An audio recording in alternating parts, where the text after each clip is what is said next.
Hello, everyone, and welcome to another session for Day 2 Education and Migration Conclave 2021.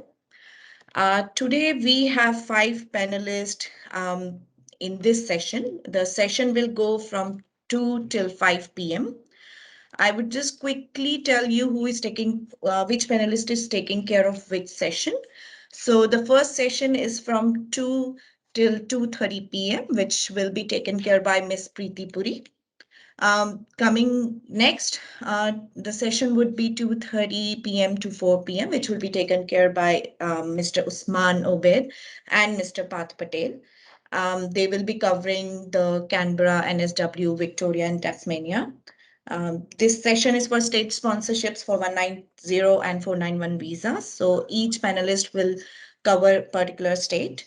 The next session after 4 p.m. would be 4 to 5, which will be covered by Ms. Vaishalee and Mr. Malay. They all are MARA agents, which will be covering South Australia and Queensland. So the very first session, we have here Ms. Preeti Puri. She will be taking care of Western Australia and Northern Territory. Let me just introduce you with the presenter. Ms. Preeti Puri is a registered migration agent from Aussizz Group Perth CBD. She has experience of over 12 years and is well versed in employer-sponsored visa and general and skill migration, as well as AAT and MRT for the employer-sponsored visa refusals. With impressive visa grant success rate, she has managed to create a good name for herself in the migration industry, and she's one of the sought after migration agents for most of the clients in Perth, Western Australia. We welcome Ms. Preeti Puri to start the presentation. Thank you, Priyanka. And hello, everyone. As Priyanka introduced me, I'm Preeti. I'm the registered migration agent. And today my topic is about WA and Northern Territory state nomination. So without wasting any time further, I will take it to the WA state nomination. And can I have the slides, please? So with the WA state nomination, this is the state invites for both the categories, which is the 190 and the 491. The difference between the both one is that 190 is straight away the permanent residency with a condition that you must live and work in, you must live in your sponsoring state. So let's say if NT sponsors you or Western Australia sponsors you, then you must stay with Western Australia for 2 years or NT with 2 years after the grant of the visa. That's an obligation of this. After 2 years, you do not have to apply for any other visa or anything. You are a permanent resident right after the state of the grant, but it is an obligation since state has sponsored you, then you should live in your nominating state for the next 2 years. The another one is the 491 provisional permanent residency. This visa means that after the grant, this is a provisional permanent resident which has got a condition which must be abided. And the conditions are to live in any regional area within Australia and work for 3 years and earn minimum 53,900 each financial year. So once if you are granted the 491 visa, then you have got a condition that you must live in any regional area. So let's say the WA state has sponsored you for a 491 visa, then it is not a compulsion for you to live in WA. You can live in any other regional area of Australia. Maybe you can move to Tasmania, you can move to Northern Territory, whatever is regional on the date of grant of your visa. And you have to earn 53,900 for 3 years. The applicant who needs to earn 53,900 can be the main primary applicant or the secondary applicant, does not matter. Next slide. Now, with the first I'm talking about is the WA state nomination. It is divided into two streams. Okay, so one is the general stream, another one is the graduate stream. General stream has got very limited occupations and they are all basically the health related occupations, more or less. And the graduate stream is a vast one with the 210. Next slide is about the general stream, where the requirement is that your occupation needs to be in the general stream. As I said, there are only 18 occupations. The applicant must have at least 1 year of an Australian experience, or uh, 3 years of an overseas experience within last 10 years. So let's say that you are a registered nurse in critical sector or emergency, which is in a general stream of Western Australia, and you have not studied from Western Australia, you only have got 1 year of an Australian experience, or you have got 3 years of an offshore experience. We have got a lot of nurses who have got this experience. You have got a skills assessment as a registered nurse in critical sector or any other sector which is in the general stream. You are eligible to apply for an expression of interest. You need to meet the minimum English requirement, which is the 7 each. And there is an additional requirement that you should have a 12 months of an employment contract in your nominated occupation. Now, let's say, or a closely related. Now, your nominated occupation was registered nurse critical, let's say. And but then you need to have a job offer which is closely related. You can have a job offer as a registered nurse, NEC also, or a general, or any other that works out for this reason. So in a general stream, you do not need to be a graduate of Western Australia. You could have studied overseas, you could have studied in any other state, you might not have any Australian study also, but you have either in 1 year of an Australian experience or 3 years of a overseas experience, and you must have claimed the points in your expression of interest. Then you will be invited for that purpose. Your occupation needs to be in a WASOL, because now lots of people from an IT background, they come and they say, we have been working in Western Australia itself for 2 years, 3 years. Sorry, you will not be eligible because this WASOL has got very limited occupations. And let's see, if the occupation list changes, then anyone else who will be working in Western Australia or anywhere else would also be considered. Next slide is for the graduate stream. And under the graduate stream, as I said, there are 218 occupations. It's a big list, and it has considered a lot of occupations into that. You must have got at least 7 each in English if you are considering to apply under the occupation, which is the managerial or the professional occupation. Let's say we are applying as an engineer, I'm applying as a IT occupation, I'm applying as a restaurant manager. I need a 7 each because it's a managerial or a professional occupation. However, with the level 1 or 2. If you are into the trade occupation or a Nsw level 3 or a below occupation, you do not need to have a 7 in English. Any score which is 6 each, which is the minimum requirement of Department of Home Affairs, if you meet that one, you're fine with it. In addition to the being graduate, in the graduate stream, the most important thing is you must be a graduate of Western Australia. You must have studied at least 2 years in Western Australia and completed that course. You are doing your bachelor's for 3 years. You have completed your 2 years, but your bachelor's is not finished. You are not eligible for that. You need to finish your bachelor's degree for 3 years if that is. So your course must be for 2 years minimum and must be completed. Both the things need to be met. Once you have this one, your occupation is in the graduate occupation list. If your occupation is professional, you need to have a 7 each. If your occupation is trade occupation or level 3 and below, then you don't need a 7 in English as a compulsory. Then in addition to this one, either you need to have a 6 months of an Australian experience or a 6 months of a job offer from Western Australia. Now, these are two different requirements. And I give you with an example. Let's say I have done my master's in IT from Western Australia. Then I moved to another state and I did my professional year from there. And I got my skills assessment as a software engineer or ICT project manager or anything else, right? Now, because I have done my studies from Western Australia, although I'm not currently living in Western Australia, I'm still eligible to apply for an expression of interest because I have studied and my occupation is in a GOL, and assuming you have got a 7 in English.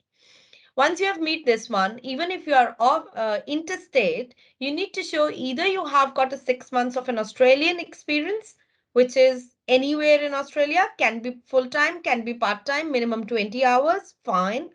Or you have got an employer in Western Australia happy to give you a job offer for next 6 months. So even being interstate, you can still be considered by WA state government under the graduate stream. If you have finished your studies from Western Australia anytime, maybe 5 years ago, maybe 10 years ago, maybe just last year, does not matter. You do not need to be must living in Western Australia to be invited for WA under the WA state nomination. Next slide. You need to have a 2 years of a study or a combination of 2 years. So you have done 1 years of a diploma, 1 years of an advanced diploma, that's fine. You have done 2 years of just studying English in Western Australia, that also meets the requirement. Now, we do not have to confuse ourselves with the Australian study requirement with the graduate stream study requirement. Because for an Australian study requirement, English is not a type of a course that is required, that can give you the points or meets the Australian study requirement. But for a graduate stream, even if you have come on a student visa and just studying English for 2 years, you have got a skills assessment on the grounds of the study of your previous qualification, or on the grounds of your experience, you have got your skills assessment, and the occupation is from a graduate list, you are eligible to apply for and can be invited. So the 2 years of a study under the graduate stream can be right from the PhD up to the English, could be any for 2 years, or can be mixture of two. 1 year I have studied English and 1 year I have done a diploma in leadership and management. I have got a skills assessment as a restaurant manager. I am eligible and you will be able to apply under the graduate stream. Next slide. Now, you must have got a skills assessment. Now, lots of people have come to me that I have studied my MBA from Western Australia. Western Australia says I do not need to have any experience. I have got a job offer. Am I eligible? Now, in addition to this, you have to meet your skills assessment requirement also. For an MBA, their assessment body is VET-Assess, and they need 1 year of a skill, 1 year of an experience. So it is not something that the skills assessment requirement will be waived off if you're meeting the graduate stream requirement. That is completely separate, and you have to look into what is your nominated occupation, under which grounds are you applying, and you need to have a full skills assessment, not the provisional skills assessment. The full skills assessment will give you the occupation from the GOL to choose from. Once you have got that one, then you need either an Australian experience or a job offer. The job offer requirement is not the first thing, that's the second thing that you can go with it. For a 190 visa, you need to have minimum 60 points. 5 points are given by the state. So it is not on the basis of merits that I need to work on in increasing my points. I know there's no such requirements.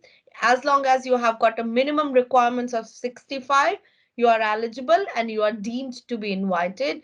We have got received lots and lots of invites just at the 65 also. You do not have to work on your English or NATI or PY to increase your points. You don't need that.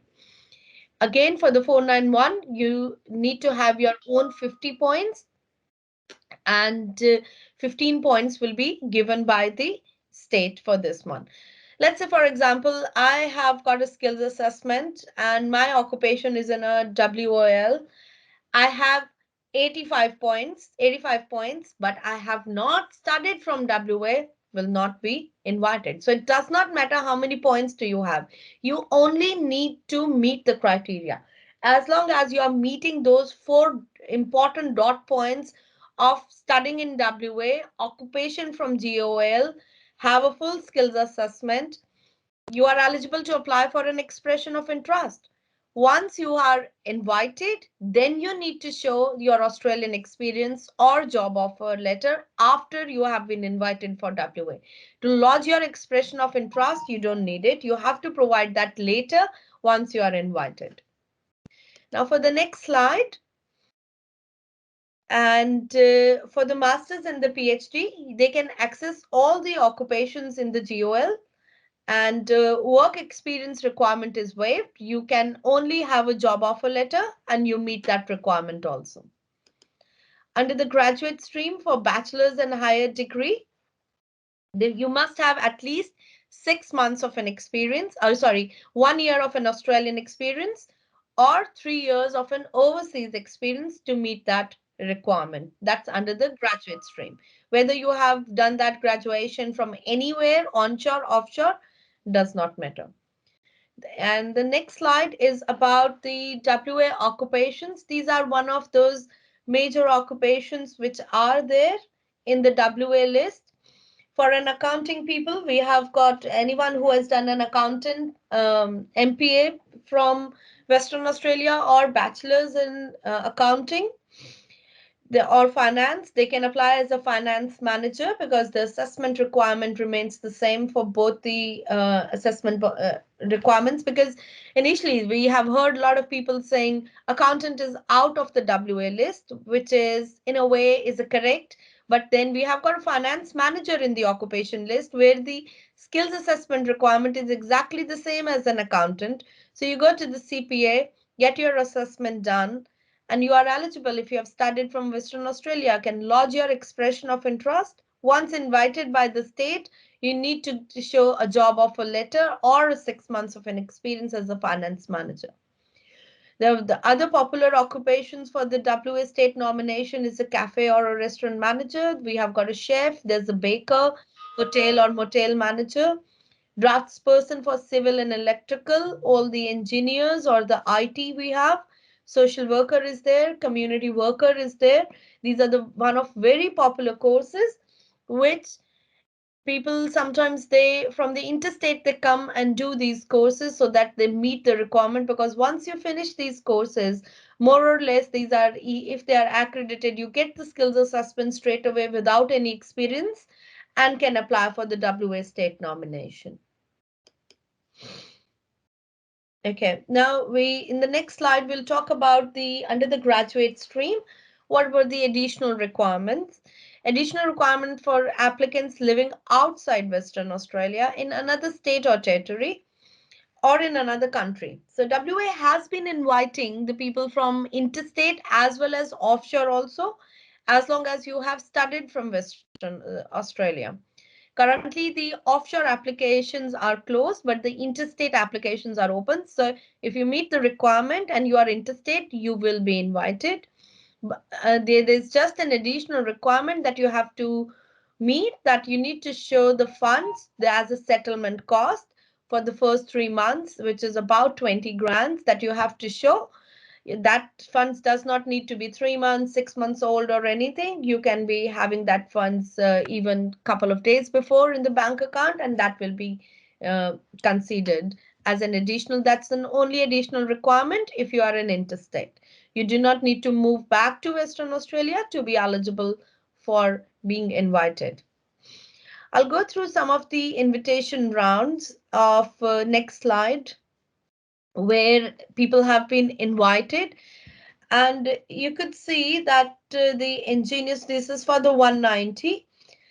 This is, I have taken out the slides for the invitation round, which happened in May. And you could see there is an electronic engineer, there were an IT occupations, there are a whole range of trade occupations, and the finance manager, the pharmacy technician, the retail pharmacist, community worker, naval architect, irrespective of the points, as long as you have got a 65 points. Now, I know you would see that the points here says about 90, 80 or anything. Just because these applicants were having these many points, they were invited at 80 points, but that doesn't mean that if you have got a 65 points, you will not get invited.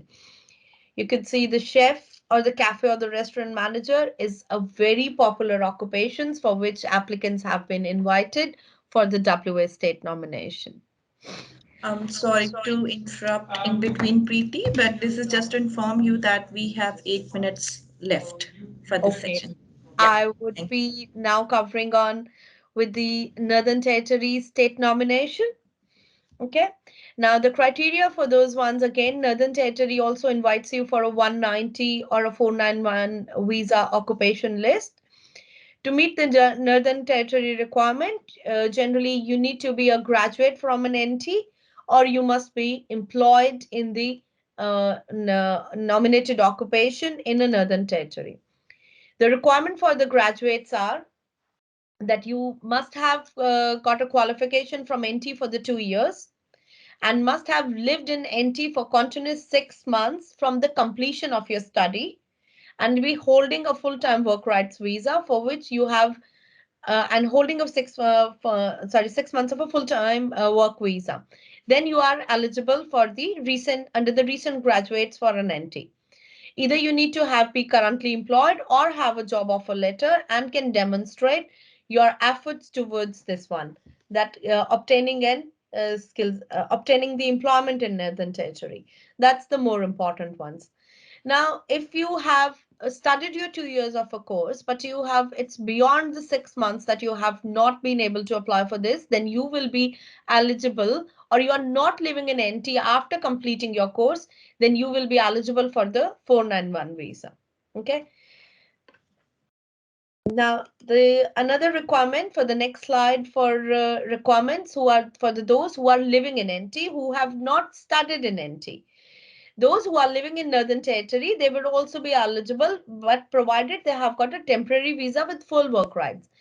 If you have not studied in NT and you have gone on to the student visa, then you probably need to finish your study, even if you have got a skills assessment and other requirement, because it is important to have a full-time work rights visa for those ones.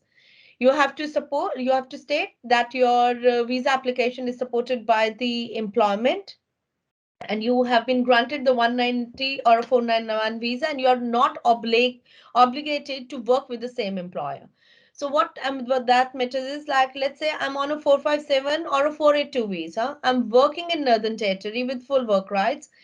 Then why I should be going with a 190 or a 491? And in those scenarios, because then you are not obliged that you have to keep working with the same employer. You can change your employer and just only need to be in a regional area for a 491 or to be in an NT for 190 visa. Now the next slide, which is the requirement for those who are living in NT. To be eligible for a 190 visa, you must have lived in NT for 2 years and you should not have any other dependents living in any other part of Australia or who are on a student visa. Okay, so if the primary applicant is moving to Northern Territory to meet the state nomination requirements, the rest of the family members living in Australia must also move with the primary applicant. You need to have a full-time employment in an eligible occupation for 2 years right before applying for an NT. So either you must have studied in NT or you need to have a 2 years of an experience in NT. This needs to be continued for the next 12 months. So your employment should have got a condition that it is available for the next 12 months also. And the previous requirements were for the 190 visa. Now to be eligible for the state nomination for 491 visa, if you have moved to NT and has been living in Northern Territory before 1st of July, you only need to show the 6 months of living in NT and working in NT requirement. But if you have moved after 1st of July 2020, you need to meet the requirements of 12 months of living in NT as well as 6 months of your work experience before you apply to the NNT. So because these rules came into an effect on 1st of July, and the people who have already moved, they should not be disadvantaged by that rule, because it was the requirement of living in NT for 6 months for a 491 visa. That's why these two categories have come into an effect. So anyone who have moved to Northern Territory before 1st of July, they have to show those evidence with the boarding pass or anything. How did they enter NT? on that day. As per the next slide, for both 190 and 491 visa, the employment that you need, whether it is 12 months or 6 months, irrespective, for 490 or 190 and 491 visa, it has to be 35 hours per week based in an NT. The employer needs to be at least 12 months old working in NT. So if you are moving there, you have worked for 6 months, your employer is quite new, the restaurant is quite new, then then you have to wait for another 6 months, although you have met the requirement, but the work experience requirement with an employer whom with you are working with is not met, so you have to wait for another 1 year. So the service days for the virtual offices is not basically a good way of demonstrating an employer. It needs to be the proper trading offices in Western Australia, Northern Territory. They must have paid you the market salary rate. Market salary rate is based upon, for the same position in an NT, what are the other Australian or a permanent resident or any other jobs that has been advertised, what is the pay rate for those ones. If you are an engineer and you are paid at $18 an hour, your 6 months of an employment for 491 or 12 months for 190 will not be considered, because this is considered as an underpay for these occupations.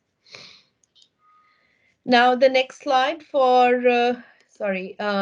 the requirements if they are onshore. Now, offshore requirements is, NT is the only one which I have seen during the COVID also, have invited the applicants who were living in offshore, who have never been to never been to NT or never been to Australia also. We have received couple of invites, let's say for an engineers and for an occupations for nurses from an NT who were offshore, who have applied the expression of interest. Their requirement is that you must have at least 12 months of an experience in last 24 months. And if and only in the NT occupation list, it is required that you should have a job offer, then you need to show only the job offer in your nominated occupation. If it doesn't show as an additional requirement, let's say for an engineer, for a mechanical, it doesn't show, you do not need it. All you need is to have a skills assessment, you apply for an expression of interest, and wait for NT to invite you. Or you can apply as an application also. And once you have applied, you have to demonstrate that your occupation is a demand in Northern Territory, or if you can find that there are a lot of jobs that have been advertised there, and you are able to meet those job criterias, some feedbacks from the recruitment consultants or from the industries, they are basically you will be meeting requirements. As the next slide, if you are invited from the offshore, there is a certain additional requirement. You have to show the settlement funds of those ones, which includes your bank statements, your property valuations, jewelry. And if you were a single applicant, it is 35,000. For a couple, it is 50,000. Couple with one child is 60, and couple with two child is $65,000. This is only for the applicants who have been invited as on the basis of an offshore application for Northern Territory. Okay. And this was my session about the Western Australia and Northern Territory occupations for the for the state nominations. And I thank you for listening. Thank you so much, Preeti, for such a nice presentation and the information that you have shared. I'm sure definitely it will help the attendees. Now we have come to our next session, which is from Usman and Parth. Priyanka Pandey will take care and introduce you with the panelists now. Thank you, Priyanka. Priyanka Mathur. We have two Priyankas today, so hence the confusion. And thank you, Preeti. That was really fantastic. I'm sure people would have benefited from your session, especially if they want to look at, Northern Territory and Western Australia. As you know, guys, we are covering all the states today, so stay tuned on this link. Right now, we are going to cover, NSW and ACT with Usman Obaid. Usman is a registered migration agent from our team in Aussizz Group Sydney. He's accomplished in many ways. While owing years of experience and expertise in general skill migration, he also has a knack for skill assessment and TRA. Usman is a thorough professional. He has helped countless clients, in his journey to get their PRs. So I will pass it on to Usman. But before that, just to remind you, we are going to talk about Victoria, Tasmania, South Australia, and QLD. So stay tuned, guys, and be patient. Keep sending your questions, and we will definitely answer them, few of them at the end of the session. Over to you, Usman. Thank you. All right. So yeah. So guys, thank you for joining in. So basically, my name is Usman Obaid, and I'm with Aussizz Group Sydney branch. Now I'll just go with two states right now, NSW and ACT, Canberra. So I'll share my presentation, and obviously I'll try to save some time so we can have some questions. But if not, our team at the end of the whole day, they will definitely take your answers, questions. Sorry. So yeah, let's go with the presentation first. All right. So first of all, I would like to add one thing that we will be talking about NSW and ACT separately. So let's talk about NSW first. Okay. The first thing is uh, let's look at the basic eligibility because there are a lot of criteria here and I know it can get really confusing really fast. So our job is to make it as simple as possible for you to understand. So for the 190 nomination, there's some basic eligibility criteria that you have to meet. You have to have a minimum point 65 or to basically be able to lodge the expression of interest. But for NSW, because the competition is very high, you need to get high points. So it depends on occupation to occupation, which we will discuss later. Also, you need to be under age of 45 and you have to have at least a competent level of English and you must be a resident of NSW. Now, recently they have made a change in which they have opened up NSW nomination for everyone who has moved even recently. So previously there was a rule that you have to be in NSW for at least 6 months before you're considered a resident of NSW. Now there's no minimum time frame. You should just show genuine residence. So for that, you need to just basically, if you, for example, get a job in NSW, or if you if you're studying, you move to NSW. However, but as long as you show genuine residence in NSW, you should be able to get it. Basically. Now let's look at the occupation first. Now NSW occupation list is very small right now as compared to most states, but it's and because of the amount of competition, it has become quite competitive.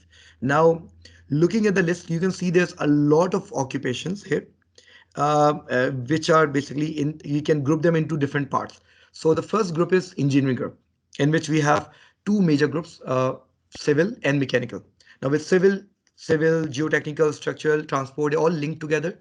So people in civil engineering, they have a really high chance of getting invited in NSW.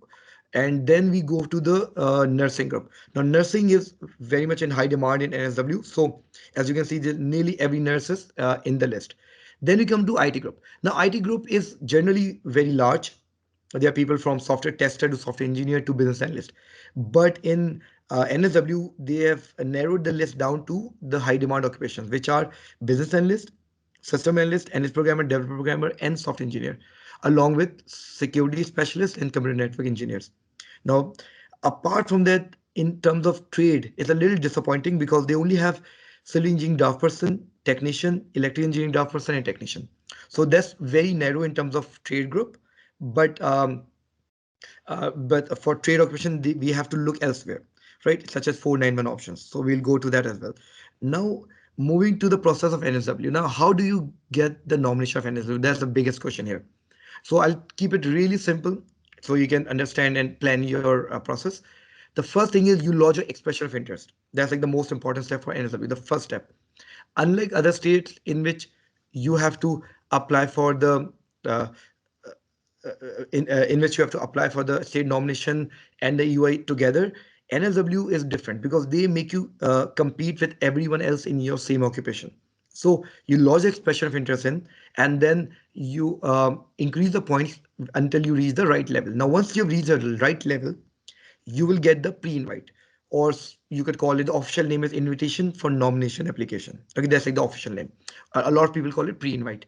Now, pre-invite is basically just an indication based on your EOI that NSW is interested to invite you for PR, because at the stage of EOI, you don't give a lot of documents. So there's no documents to be uploaded over there. So when they look at your documents, basically when we send the nomination application, it costs $330. We send out application, we fill out your details, we fill out the application, we send out all the documents relevant to your process.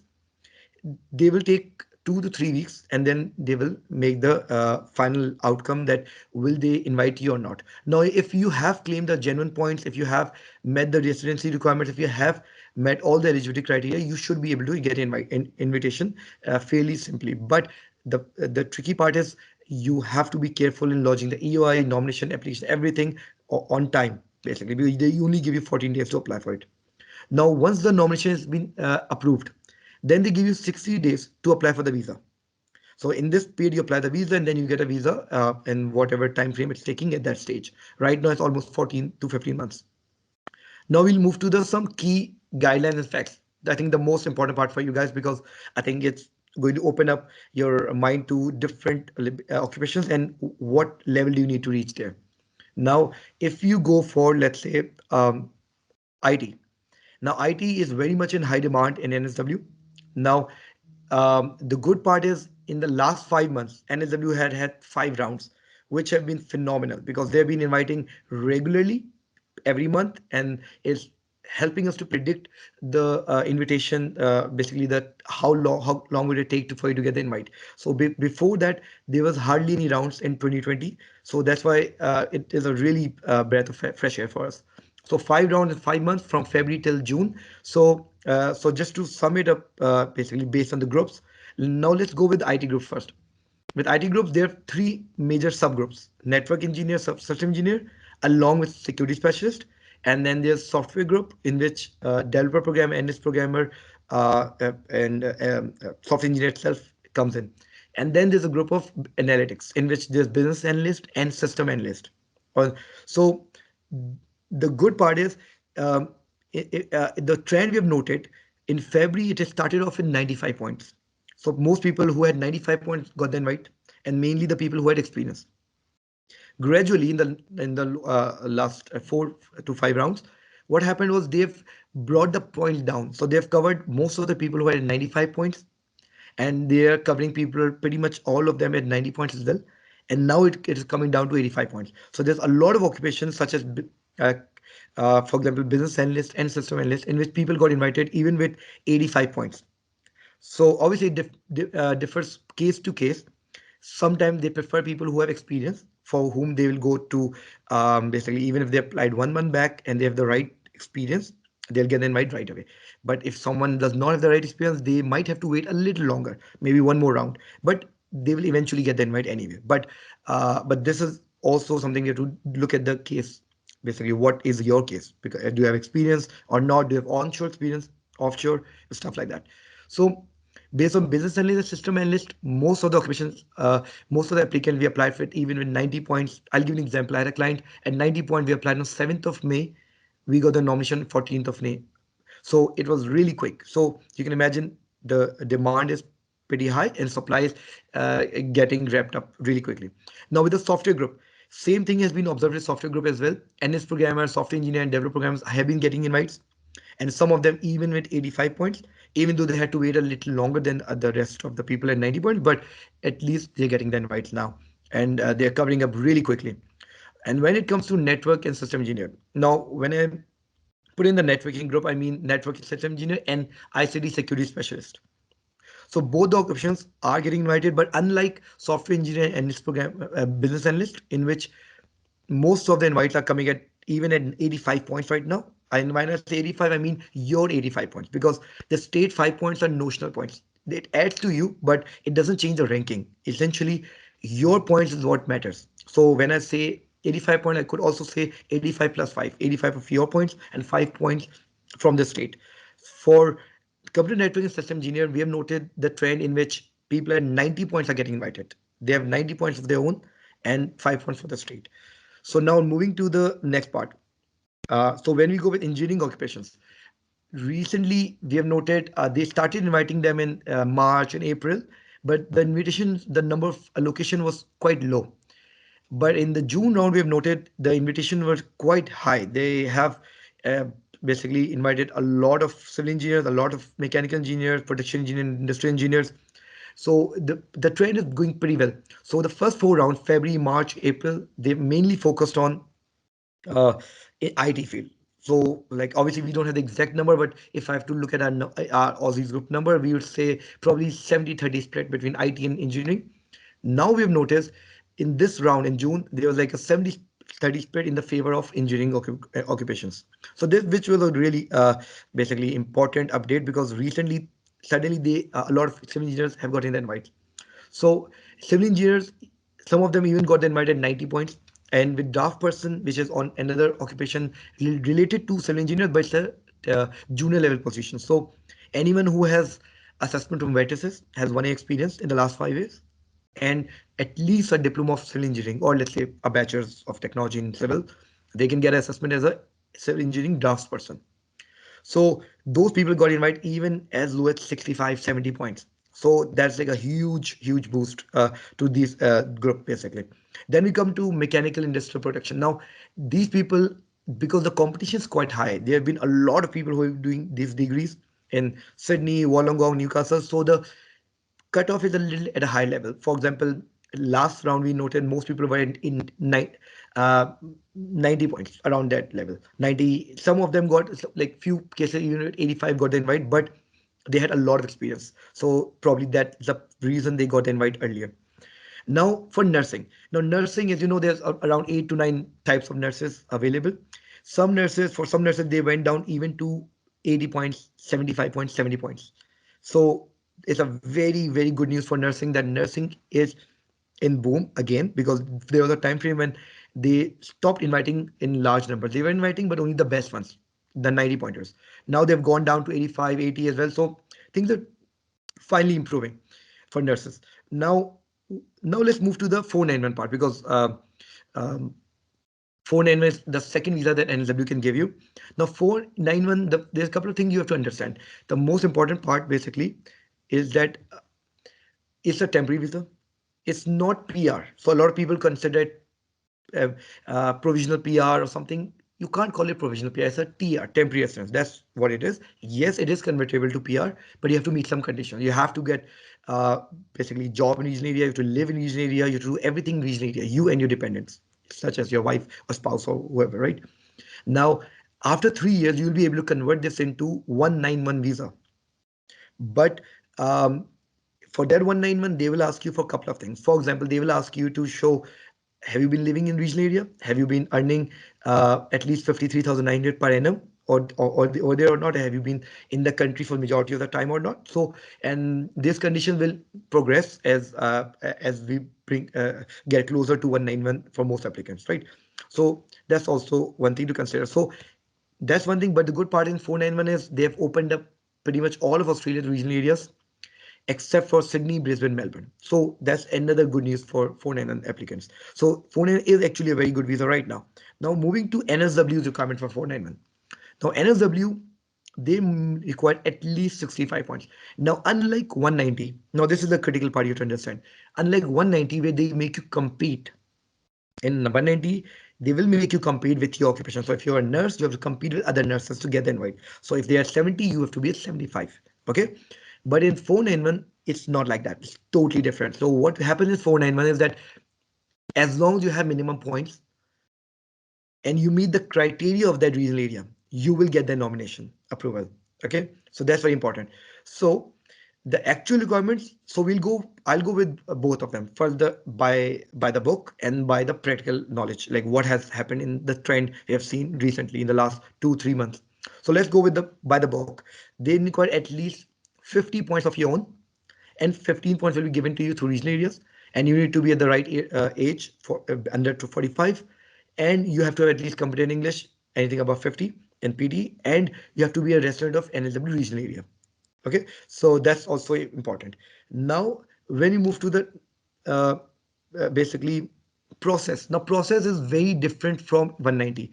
As I told you, in 190 you lodge the expression of interest, you claim the points, you increase the points, and then you get picked up based on their filters. Whoever gets the better points, whoever applied earlier, they get the first priority. In 491, it's completely different. In 491, you lodge the expression of interest because that's like a compulsory step, and you claim whatever points you have. Even if you have 50, 60 points of your own, that's good enough. Points is not going to matter in 491. Maybe in the future, but not at the moment. That's what you've seen. So I've seen my own clients who got the nomination even with 60 points, 55 points.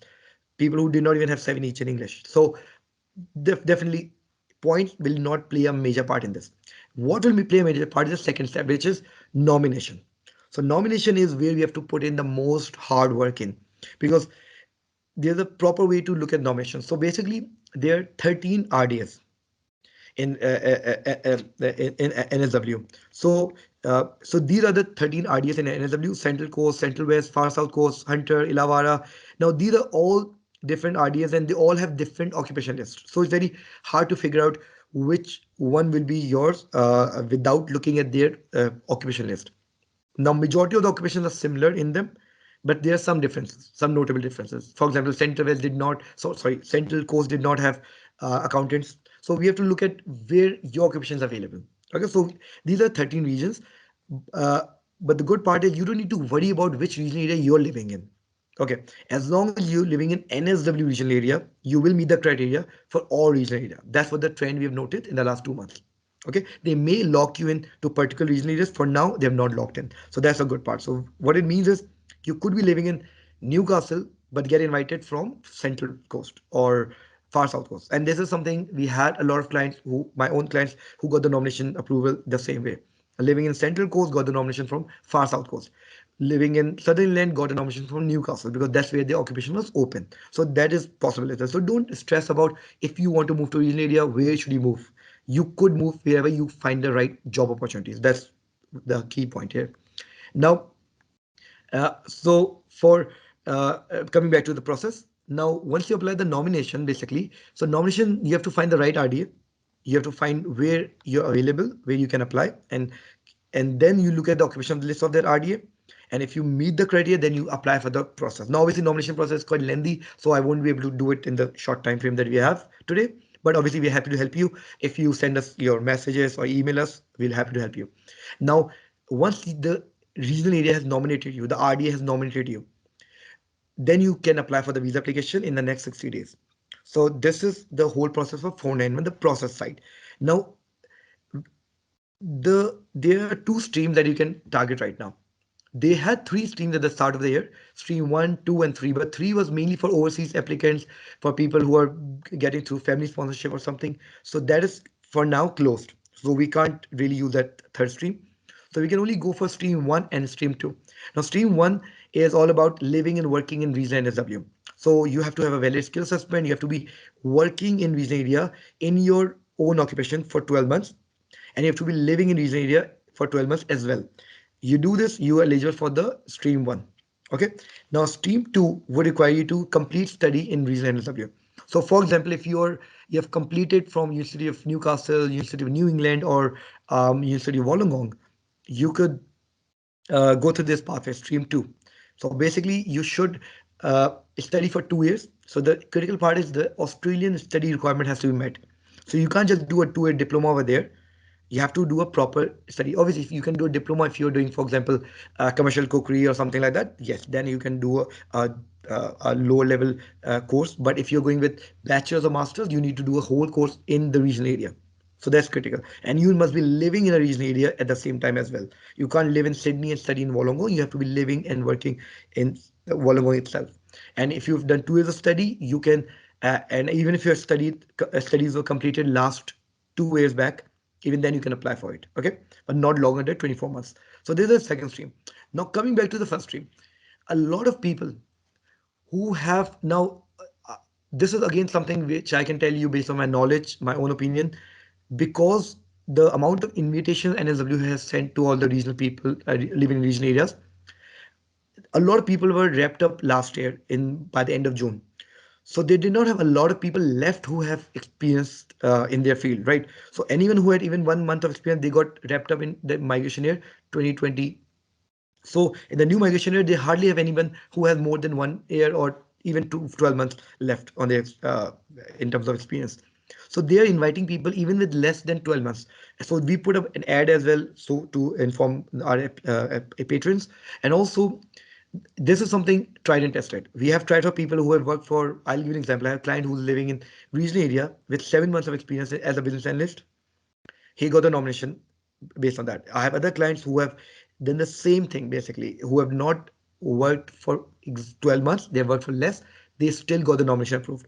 Now, there are some applicants who did not have the experience in the last 12 months, but even then they got approved, but they have some other thing going for themselves. So there's a lot of subjectivity here. There's a lot of gray area. So it's not like a black and white that if you don't have 12 months of relevant job in regional area, you cannot apply. It's not like that. There's a lot of gray area, but I would recommend you talk to the migration, one of our migration agents, to figure out what will apply to your particular situation. So just letting you know, for accountants out there, NSW regional area is very, very good. This is something you should really seriously consider. But obviously taking the right advice first, because every case is different. So we have to discuss the case, but it is very basically prospective for accountants right now. Now, moving to the next part. Now, you've seen the regional areas. Now let's move the regional areas. So these are all of NSW. These are different regional areas that you can target. Even NSW's, the Greater Sydney area, there's some regions which are regional areas. For example, if you work in Katoomba, if you work in Windsor, Richmond, or if you work in Southwest as well. So this is also regional areas. So you can even consider moving to Sydney regional areas as well. So that's another thing you should consider. So this is just a good, I think, a discussion of the NSW 490 and 190. Obviously, there's a lot more to discuss, but obviously that depends on case to case. So coming to the another part, what to expect from migration year 2021 and 2022 in NSW. So that's very important. Now, what we have seen is NSW Usman, is, sorry to interrupt yeah, you, but can you be a bit louder? I think people are not able to hear clearly. sorry about that. Yeah, thank So you. let me try to get the volume up. Just a moment here. Is it better now? I can hear you, but Okay, sure, sure. I'll try to keep it a little louder. Okay. So yeah. Thank you. yeah, no worries. So basically about the new migration year. So the new migration year starts tomorrow.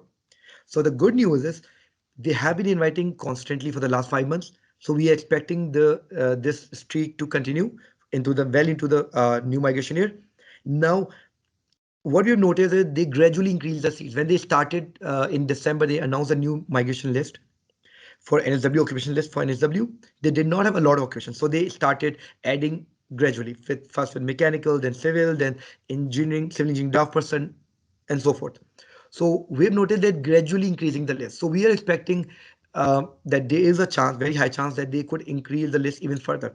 Because if you notice, mechanical engineers, a lot of them got an invite, civil engineer getting the invite. So if now this is a personal opinion, so I can't, obviously we can't guarantee it, but we are hoping and we are also expecting them to add electrical engineers, electronics engineers, telecom to come back into the list, because there's a possibility, because after mechanical group, civil group is done, they will have to look for elsewhere to for good applicants. So that's another thing we can consider. And also for NSW regional areas, we are assuming they are going to continue the same way as they have been, and they've been pretty lenient and pretty fair. I would say the right word would be fair. They've been very fair to applicants who are living in a regional area. So obviously people who have spent time there, who spent invested in terms of their time and efforts over there, obviously they will not be empty-handed at the end of the day. So as with regional areas, they are very so they are open to ideas. Basically, if you have a good case, if you have one thing missing but you have everything else available, they will still consider you. So that's something you should keep in mind. Now coming to, because we are short of time, so I would love to talk about NSW further, but let's move to Canberra now, because we have to keep well within the time limit. Now with Canberra, now this is the most important part. With Canberra, there are two keys. So like a key to the door, over here there's two keys that you have to work on. The first key would be work requirement, and the second key would be Canberra matrix points. So work requirement is relatively simple for Canberra, because what they do is they differentiate between the number of hours. For example, if you, as you can see on 190 visa, you need to be working for 6 months and this is the last 6 months. Okay, so if you have spent 1 year there, so the last 6 months you have to be working for 35 hours per week, and it has to be continuous employment. Paid, unpaid leaves, basically, um, for paid leaves, there can be included as part of this time period. Unpaid leaves cannot be included, so you have to add further at the end of the 6 month period. Now, this has to be paid positions, and you cannot go for volunteer internships, and you cannot go for anything basically, let's say, which is not paid. Basically, you have to be paid positions, and it has to be employed which is present in Canberra. It can't be an employee which is, let's say, you're working from home for a company based in Sydney, right? So that's something to keep in mind. Now for the 491, they want 3 months of work, 20 hours a week, and the same rules apply for continuous employment. Paid leaves would be counted and paid would not be counted. It has to be paid positions. Okay, so I hope this is clear. Now, if you notice, you would wonder why would anyone just go for 3 months and they can go for 6 months and get the 190 visa, which is PR. The main reason for most applicants is because they're running out of the 485 visa. And if you think about it, only the people on 485 visa or student visa based on masters by research or PhD, only they can get full working rights. So anyone who's moving to a student visa or something, they cannot do 35 hours per week. So based on that, a lot of people have to compromise and go for the 491, even though they have the right Canberra matrix points. So they have to compromise. But this is something you have to plan out. It depends on case to case. If you have enough time left on your 485 visa, so better start early and get the 6 months 35 hours per week work get done basically as soon as possible. Now another good part about these both criteria is both the works for 190 or the 490, you don't need to be working in your same occupation. That's the best part. You could be working in any occupation. Okay, but this is something we'll discuss in detail in Canberra matrix points. But you could be working in any occupation, and as long as you're getting paid, it could be self-employed, you could be employed by on TFN or ABN, whichever. But as long as you are making the right amount of money, you can still apply for it. Now comes the Canberra matrix points. Now at the end we will do some sample cases as well to figure out like what kind of profile, because I'll go with the most common profile I get. Okay, so I have made 3 different profiles, but before that you have to understand the matrix system, how it works. So basically Canberra says you have to lodge a EUI in skill select. It's 65 points, right? That will be done on the site anyway. That has to be done, but they want you to apply for Canberra matrix points. Basically, this is like a separate expression of interest application you have to put in the Canberra's own portal. Now they give you points on basically how much time you spent there, how much work you have done there, what kind of work you have done there, and how much study you have done there. So it's very important you have to understand this very properly, because any misconception could lead to missing out the a good opportunity. Now the first thing is, and before we move further, let you know that Canberra is, because of all this criteria, it's become quite fair. It has become quite fair. Like people who invested time and money and efforts in Canberra, they um, they are getting something out of it. They at least have options available and backups available. People in NSW and other states, they don't have this same advantage right now, unfortunately. So now in Canberra matrix points, the first point is for residence. Now this is basically in the last 8 years, how many years have you lived in Canberra? Now majority of the people, they just go for 1 year or 2 years, depending which course you're taking. If you're doing a, let's say, a study over there, so obviously if you're doing a master's of IT or master's of business analytics or master's of professional accounting, you would have studied there for 2 years. Or if you have done, let's say, IT, then you would have studied for 2 years and done one year PFP professional year as well. So that will give you 3 years. So depending on the years you spend there, you get points, pretty much 5 points per year. Now, second thing is in terms of English. So they look at the fact that how high can you score in English. So if you have superior score, unlike the normal EY in which you get 20 points for superior English, you get only 15 points for Canberra matrix points. And for 7 each, you get 10 points. And anything below that, you get 0 points. Okay, so keep this in mind.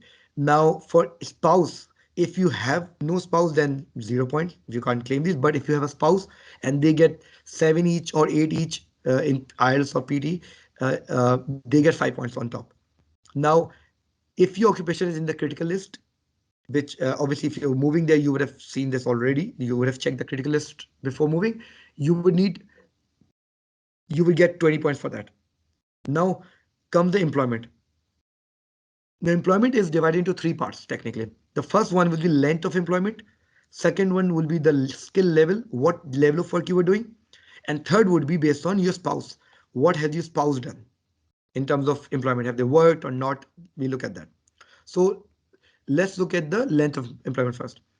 If you spent 20 hours a week, okay, you have spent 20 hours a week working any occupation, and you have worked for 6 months, 20 hours a week, you get 5 points. If you do 12 months work, you get 10 points for that. Okay. Now, if you see a trend, generally they prefer people with 12 months or more. So they give you more points for that. Now, this is, you could be working in anything, cook, chef, kitchen, and anything, as long as you have done the right number of hours, 20, or you've done the right number of months, you get the right points. Now, then they ask you about the level. Now, this is where it matters, like what level of work are you doing? If you're working in your same field, let's say if you're a software engineer working as a software engineer, if you're working as a graphic designer, or if you're working as a project administrator, like one of the hot occupations in Canberra, you will get 20 points if you're working in the same field. And the good part is you just need to work there for 3 months only. Only 3 months for 20 hours a week, you'll be given 20 points. But if you're working in basically you're 482 visa holder, and you work in the same field, obviously you'll get 15 points.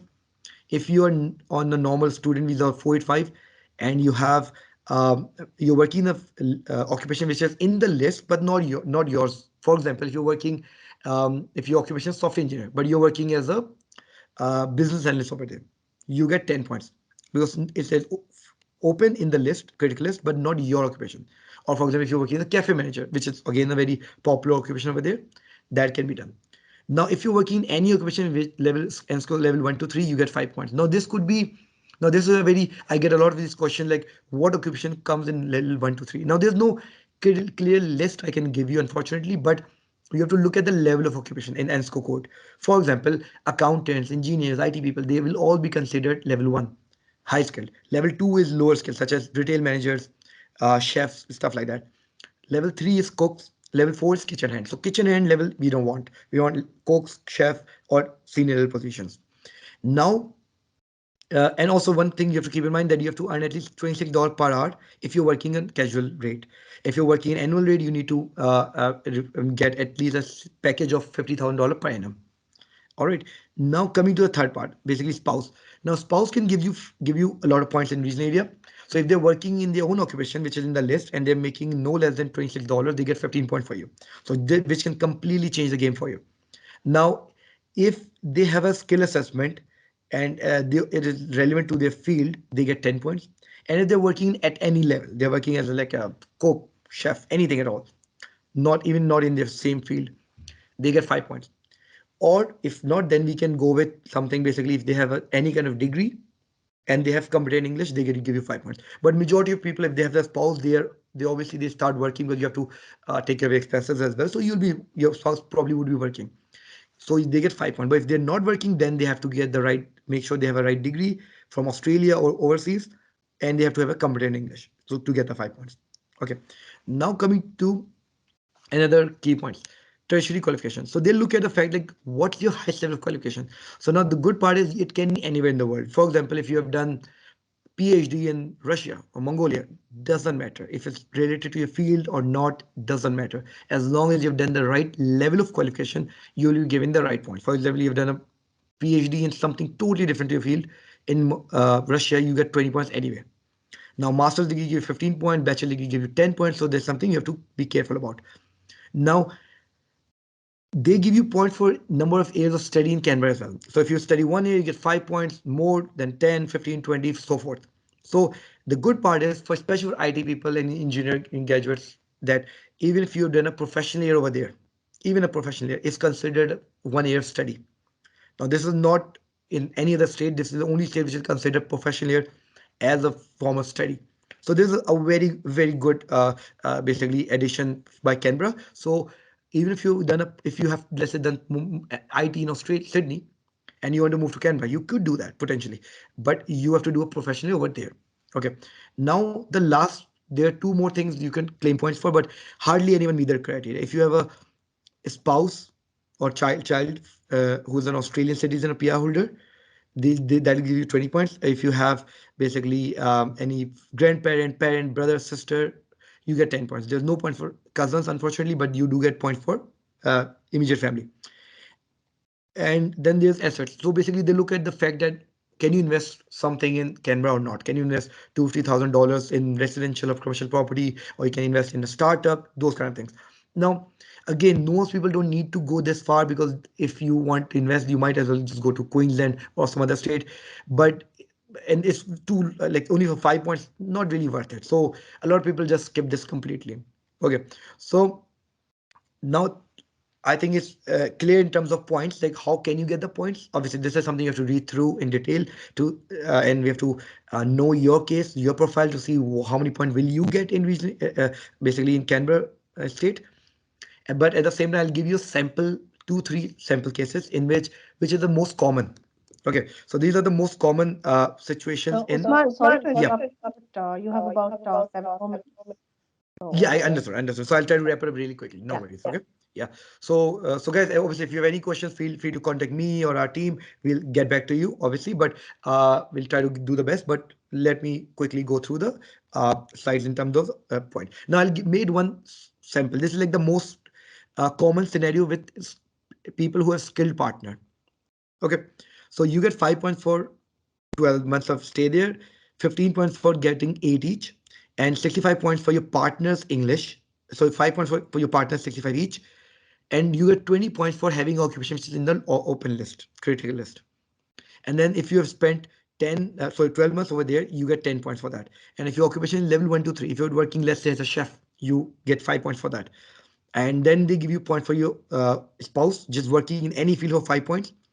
And for tertiary education, as long as you have done a master's degree, you get 15 points.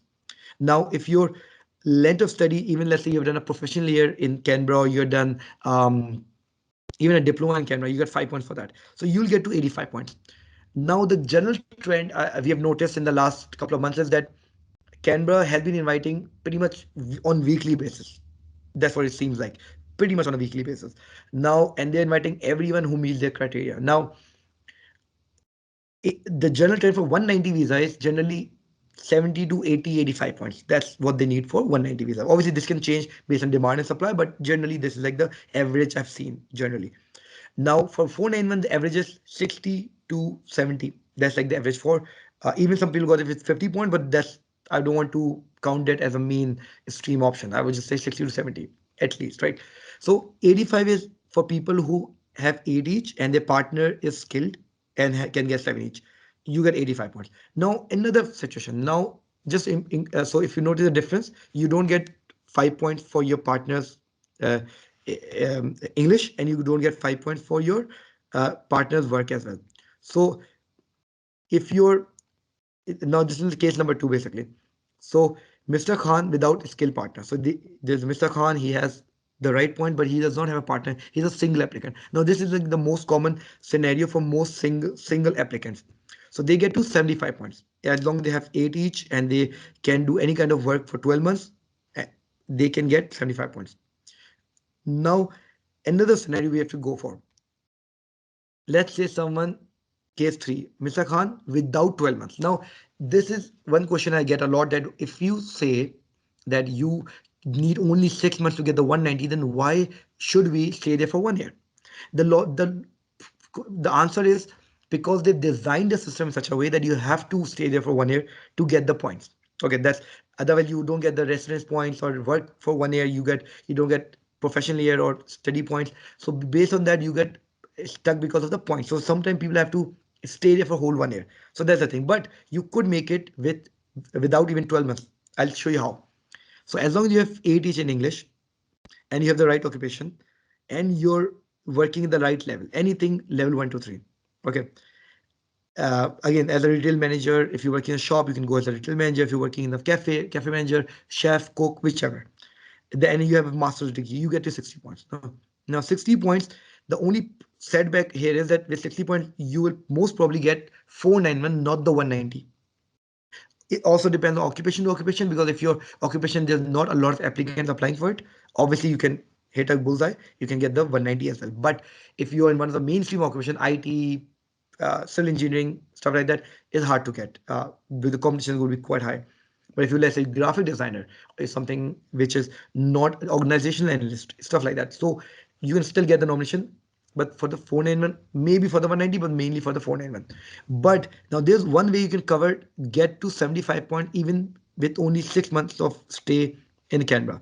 And the way is if you work at the right level. For example, if you work for 3 months in your own occupation, you get additional 15 points, which will bump up your points to 75.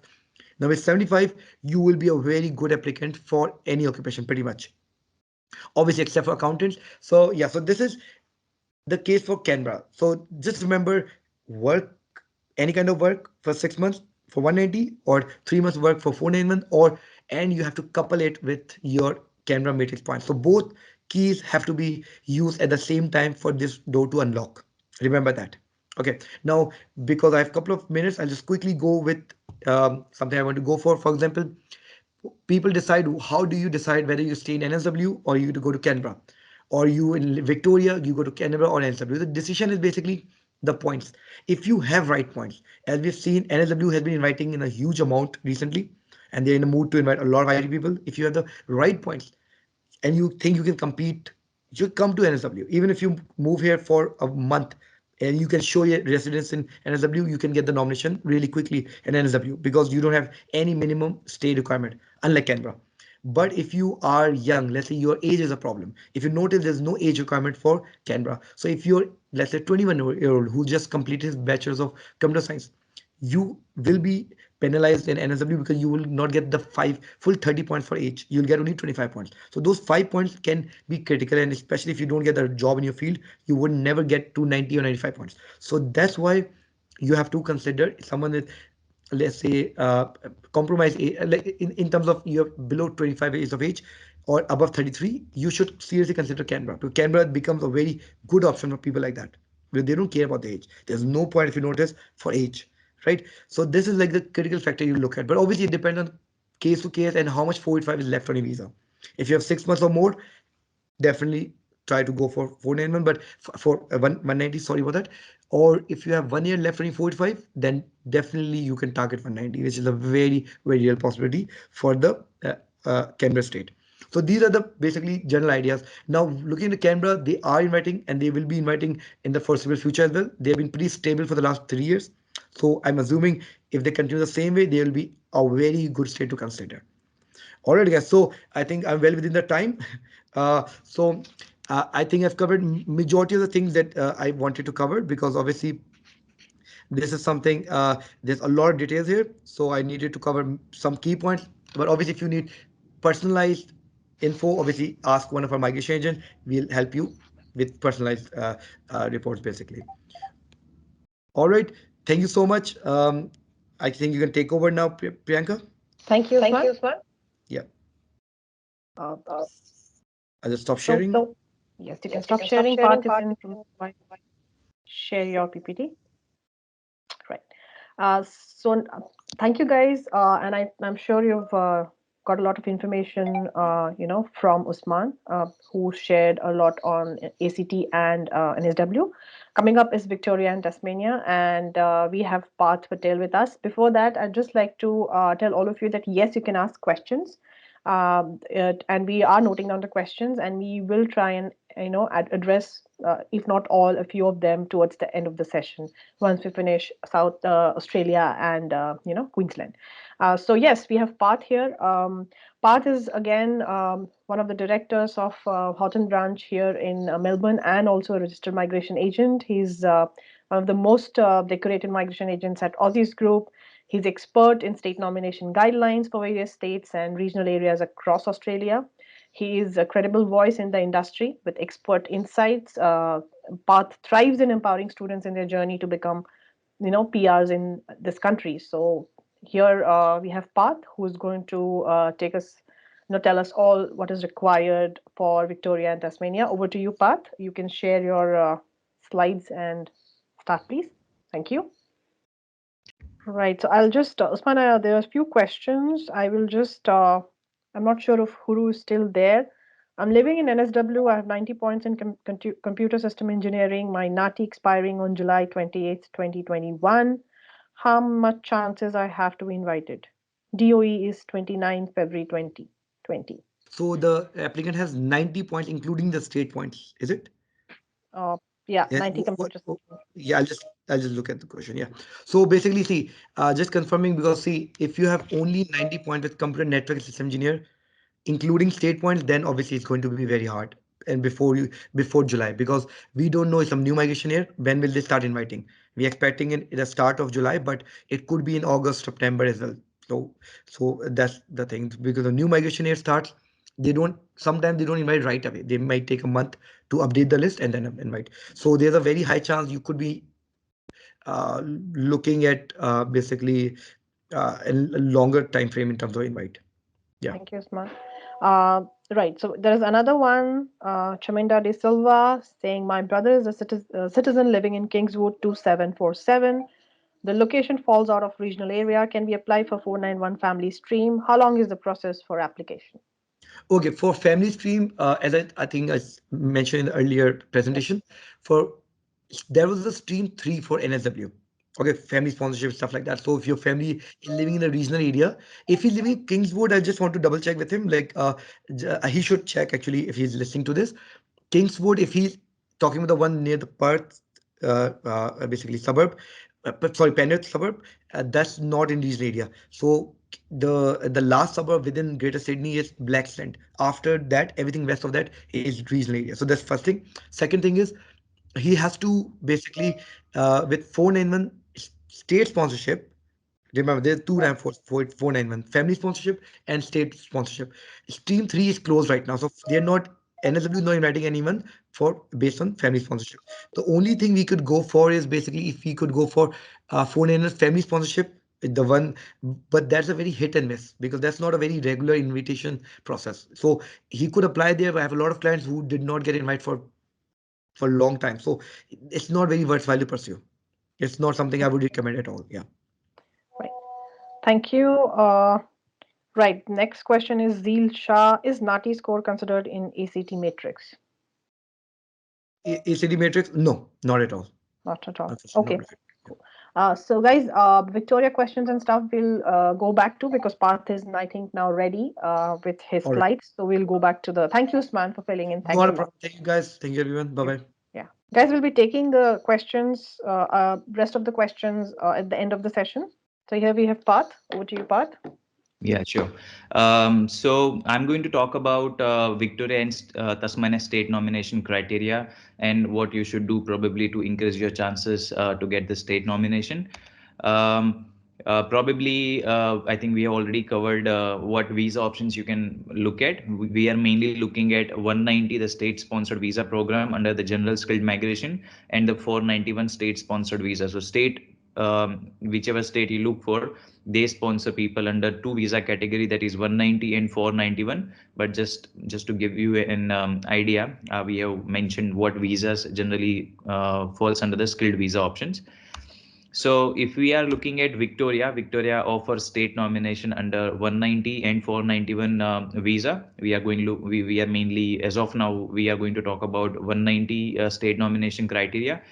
If you are looking at 190 for Victoria, the recent requirements for the current financial year, because the new financial year they may have a updated requirement, so we don't know what will be the requirements in coming financial year. They will be announcing hopefully in first second week of July. But looking at the current requirement, we are also thinking there is a possibility that good possibility that they will be having the pretty much similar requirements.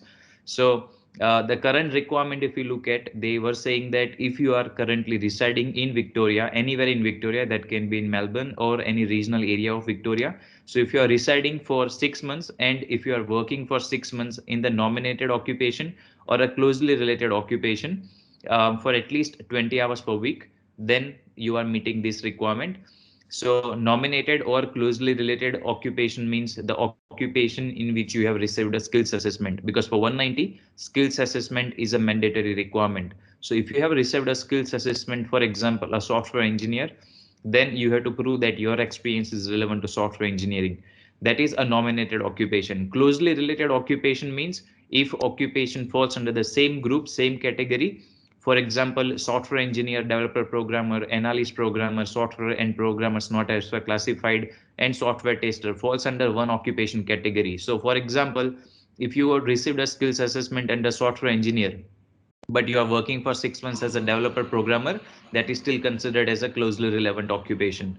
And you are required to work for 20 hours per week. That means that if you are permanently employed, permanent part-time or full-time, or even casual employment if you have, but for at least 20 hours per week continuously for 6 months, then you meet the requirement for the 6 months of working in Victoria. Earlier, before COVID, before last year, Victoria was saying that they want permanent part-time or full-time position. They were not accepting casual employments. But then in COVID, they changed the requirement saying even casual employment will be considered. For Victoria, they were also saying that for registered nurses, they can sponsor people under only limited occupation. So, for example, registered nurses under aged care category, critical care and emergency, mental health, or perioperative registered nurses will only be eligible for this program. If you received skills assessment under any other category, for example, registered nurse not elsewhere classified, or registered nurse medical, or any other surgical occupation, for example, you will not be eligible for the program as per the current year requirement. Again, we'll have to wait for July and see the new requirements. But if you have skills assessment under any other registered nurse occupation, see if you have experience for at least 3 months in any of this targeted sector. And if you have that, you can apply for another skills assessment under this occupation so that you can also qualify for the program. Because a lot of time people have skills assessment under registered nurse not elsewhere classified or any other category. They think that they are not eligible for the program and they don't apply for the program itself. But see, if you already have experience here in Australia or outside of Australia, overseas, if you have experience, you can still get a positive skills assessment under the other occupation if you have at least 3 months of experience in that relevant occupation. 3 months and 260 hours, that is what you'll have to prove. Then you can still get a skills assessment under other occupation and you can apply for the program accordingly. That's 190 requirements. If you are looking at 491 state nomination requirement, for 491 the difference is, instead of 6 months for 491, they ask for 3 months of stay in regional area and 3 months of work in the relevant occupation or a closely relevant occupation in regional Victoria. So if you're working as a software engineer in regional Victoria, for example, in Geelong, Ballarat, Bendigo, anything other than Melbourne, you can qualify for the program. The other requirement is you are still required to prove that you are providing critical skills that support either COVID or economic recovery. And Victoria generally they generally says that your occupation or your skills should be something or somehow relevant to health, medical research, life science, agriculture or food technology, and digital sectors. So if your skill is in any of these targeted sectors, then they will consider your application. We'll see the new requirements for the upcoming financial year.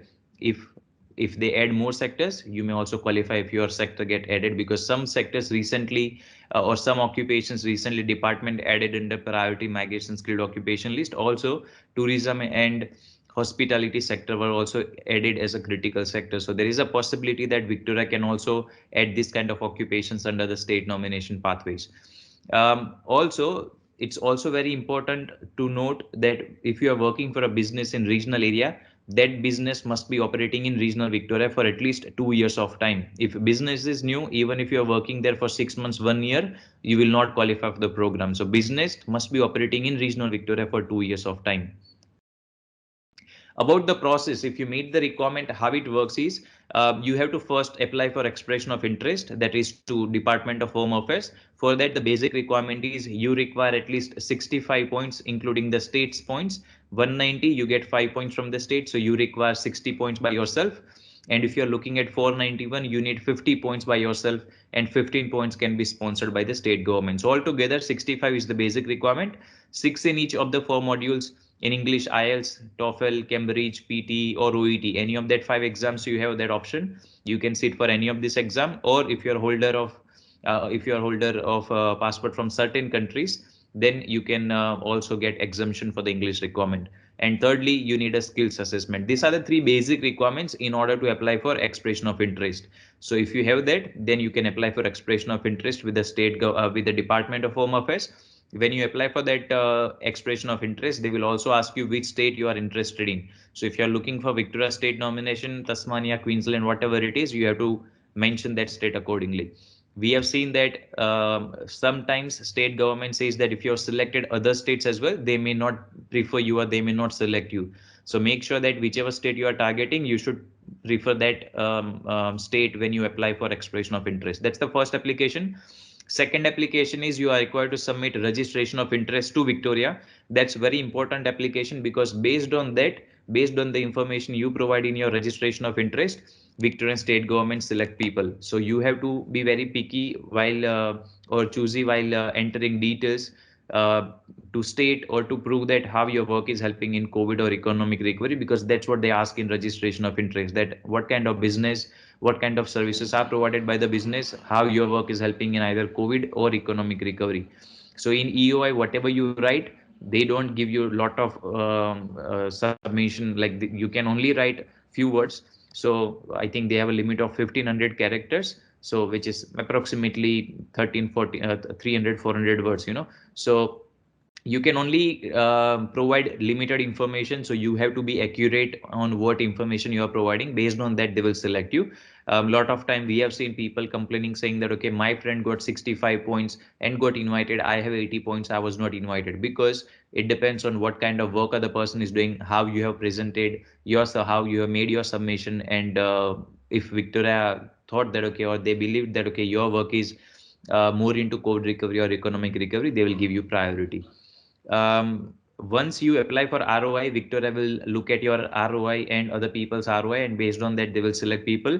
If you are selected, they will give you 14 days of time to submit a full application to the state government, where you will be required to submit all the documents and all the information you have to provide to prove that whatever you have selected or provided information in EOI and ROI is correct, and you have that supporting documents to prove that. So in 14 days, you have to make full application to the state then after takes around maximum of 12 weeks of time. Most of the time they process application within a month, 2 months of time, but standard processing time is 12 weeks. And then finally you receive invitation to apply for the visa. Then you have 60 days of window to apply for the visa application. You apply for the visa. If you are in Australia, you get a bridging visa, you wait for the visa. As of now, if your occupation is under priority, then department is considering processing applications very quickly. Hopefully you may receive update from the department within a month, 2 months of time. Most of the time we have seen that. If your occupation is under priority migration skilled occupation list, that will be processed under highest priority, so that could be even much more quicker than even a month of time. So depends on the occupation. Now, if you look at Tasmania, Tasmania also offers sponsorship under both 190 and 491 program. If you are looking at 190 program, they have two options. First option is through studying in Tasmania, or the second option is working in Tasmania. If you are looking at studying in Tasmania, the basic requirement for them is you are required to study there for at least 2 years of time. That is at least 92 weeks of study you have to do in Tasmania. If you have got credit transfer from some other states, that may affect your eligibility. Secondly, they also say that you are required to stay there or live there in Tasmania for 2 years of time from the date your course start. But I have seen that as long as you complete entire 2 years of study in Tasmania, they don't raise much concerns in that 2 years of stay requirement. But then specifically standard requirement is you are required to stay there for 2 years of time. Along with that, after suppose you have completed 2 years of study, if you are working in a skilled occupation, if it is you are working in the same occupation as your skills assessment or as your study, then Tasmania will prioritize your application. They will consider your application more favorably than any other student, any other applicant. If you are not working in any other skill, so if you are working in the same occupation, much more higher chances. If you are not working in that occupation, but you are working in some other skilled occupation means occupation which has higher level of skills, such as skill level 1 occupations like accountant, engineer, IT, manager, doctors as such. Skill level 2 means assistant managers like hotel manager or a restaurant manager, chef. That kind of occupations are skill level 2 occupation. And skill level 3 occupation means occupations such as trade or technicians like cook, or motor mechanic, painter, welder, or all the occupations are part of skill level 3. So if you're working in a skill level 1, 2, or 3 occupation, again your application will be prioritized. I mean, you will have more chances of getting the positive outcome. If you are not working in the same or the skilled occupation, you are required to submit a career plan demonstrating, explaining how your study will be helping you to find employment in Tasmania. So it can be in the same field of your study, or it can be in any other occupation as well. But then you have to explain that how that study has helped you to secure another job, or you think that okay, there are easier pathways or easier options for you that you will be able to secure job because of your study or because of your past experience as such. But mainly study, that is what you have to focus. Another requirement is they are changing, Tasmania is changing the requirement from 1st of July, where they are saying that if the study which you are undertaking, this 2 years of study which you have undertaken, if that study was completed while you were on a student visa, then you can have that study to be at a level of a degree. Any degree will be considered, or a diploma, or if it is anything below diploma, then your qualification must be listed under the priority industry training and workforce development area. So they have a list of study or the occupations which are under priority industry. So they says that if you're going to study 2 years on a student visa, then it can be any degree will be considered, or any diploma or higher level qualification will be considered. But if it is below a diploma qualification, then it must be the qualification which you are studying in Tasmania must be falling under the priority industry list.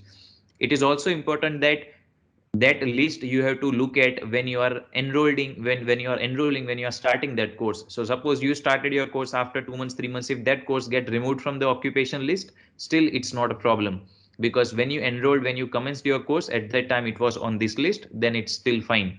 Also in this occupation list, they have also mentioned what level of qualification you have to study. So you have to make sure that if they have said, for example, they have, I think, healthcare related occupation where they ask for certificate for or diploma level qualification at least. So if you are studying that kind of qualification, you also have to make sure that you are studying at least at that minimum level. If it is higher level, not a problem, but at least at that level you have to study.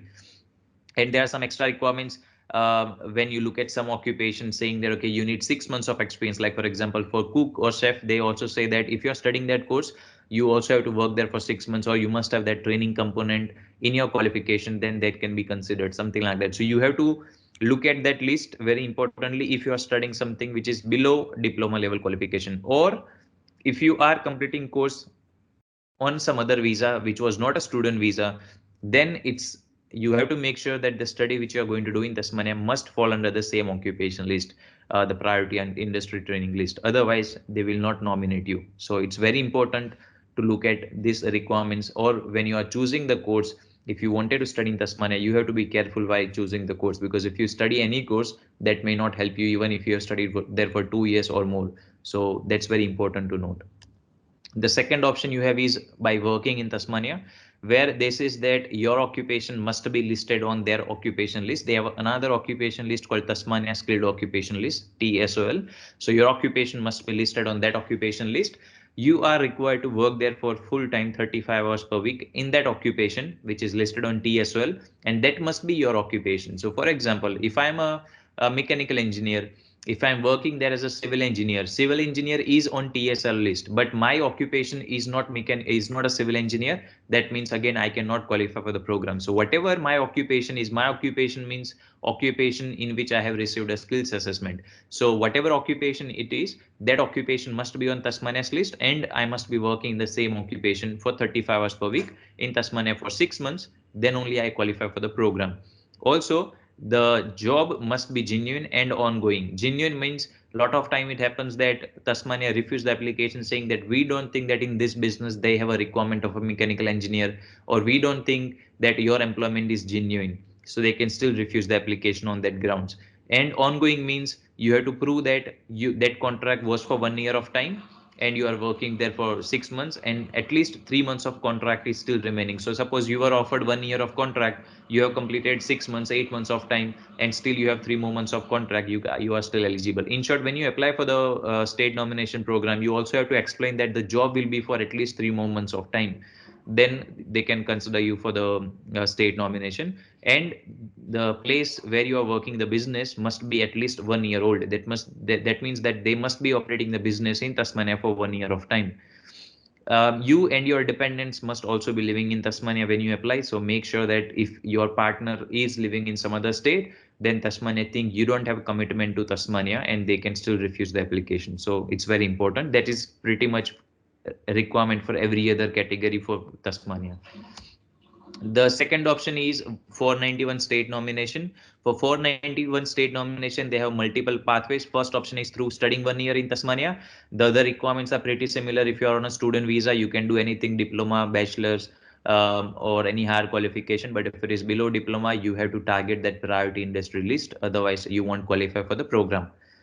Second option is work pathway, very similar pathway. The only difference is that in the other program, your occupation must be listed on Tasmania skilled occupation list. Over here, your occupation is on Tasmania occupation list or not, doesn't matter. Secondly, in that category, 190 category, they ask for 6 months full-time job in the same occupation. In this category, they says any field. You can still apply for the program for 491, and that's why a lot of people migrate to Tasmania saying that okay, they will do job in any field and they can still qualify for the 491 state nomination. It's very important to note that the job which you are doing in Tasmania, 6 months job in any field, they prefer people who are working in skill level 1, skill level 2 or skill level 3 occupations. If it is anything below that skill level 3, then they will scrutinize application depending on what kind of job you are doing. So preferably skill level 1, 2 or 3 will be your best option to look for job in. If it is employment is positions classified at skill level 1, 2, 3 will be generally considered. If it is skill level 4 or level 5, then it will be a bit tricky. Level 4, level 5 means occupations such as waiter, barista, bus driver, or probably forklift driver. All that occupations are skill level 4 or skill level 5. So if you are doing that kind of job, there are some additional requirement which we are going to cover. Same way, employment, you must have a 3 months of time employment contract remaining when you apply for the program. Business must be 1 year old. Now, if you are doing skill level 4 or skill level 5 job, you are not eligible for the program unless it means if you are still meeting these requirements, you can still apply for the program. For example, if you are working in an occupation which is instead of 3 months, minimum requirement is you must have 3 more months of work remaining. Instead of that, if they are saying that if you have 6 more months of contract, you are eligible, plus the applicant has reasonable career development prospects in this in that industry. So if you are saying that you are working as a forklift driver, but then they can promote you into some other occupation which is skill level 1, 2 or 3, then they will consider your application probably. Thirdly, it is also required that you have to prove that your occupation, your job actually is at least 50 kilometers away from a town which has a population of at least 5,000 people. So you have to do a job in proper regional area where they are saying that it's very difficult to find even laborers in that area. Then you can qualify for the program. Or if you're working in skill level 4 occupation, which is still aged care or individual support, they will still consider your application even though it's skill level 4 occupation. Relevant qualification, at least certificate 3 is still required, and most of the time I know that if you do that aged care job, you require that certificate 3, otherwise they don't give you a job. So most of the time if you are doing the job, you have that qualification.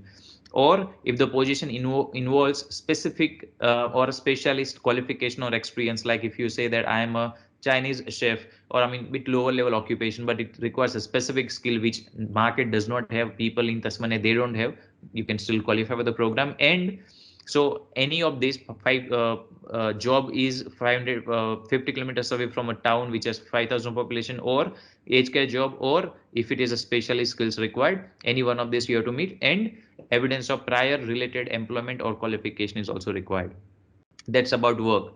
Some jobs they don't consider, that is if you are doing jobs as a sole trader, or if you are working as an intern, or if you are working as a volunteer, that jobs are not considered. In short, it must be paid job. And jobs in supermarkets, service stations, petrol stations, limited service restaurants such as pizza shop or Subway, Nando's, that won't be considered. Massage clinics, taxi, Uber driving, or subcontracted cleaning businesses, maintenance or security work, that kind of occupations they say strictly we will not consider. They have third pathway, which is small business pathway, where they are saying you have to buy a business and operate it for at least 6 months of time, and you must be 100% owner of that business. The main applicant should be the owner of the business, and you have to prove that when you're operating the business, you have to prove to the state government that from that business you can earn 53,900 per year as a personal income, because in order to apply for PR after 3 years on 491 visa, you have to prove that you got $53,900 salary taxable income every year for 3 years of time. That's why they says that if your business cannot give you that much of income, how you are going to meet the PR requirement. So that's where it's requirement. You also have to submit a detailed business plan. And franchisee part-owned businesses or passive businesses. Passive businesses means you are buying a property and renting out. You're not doing anything, no activity, just that people who are living there, they are paying you rent. That is considered as passive investment, will not be considered. Service stations, massage clinics, taxi-Uber related businesses are not considered under this category as well. The good thing is there is no requirement of minimum investment. It can be even 20,000, 10,000, depending on the business type, they can still consider that. And it's a small business pathway. That means if you are buying a business which is big, medium or big scale business, they may not nominate you. So that's also very important to note. Relative in Tasmania, that's the fourth pathway, where if you are living outside of Tasmania and if you have a relative living in Tasmania who is a permanent resident or citizen, and that person is related to you by a parent, brother, sister, child, aunt, uncle, or a grandparent, that is your direct relative, then they can consider you for the 491 state nomination. Generally, they says if you are living outside of Tasmania, then only you are qualified. If you are in Tasmania, they says you should look at other pathways.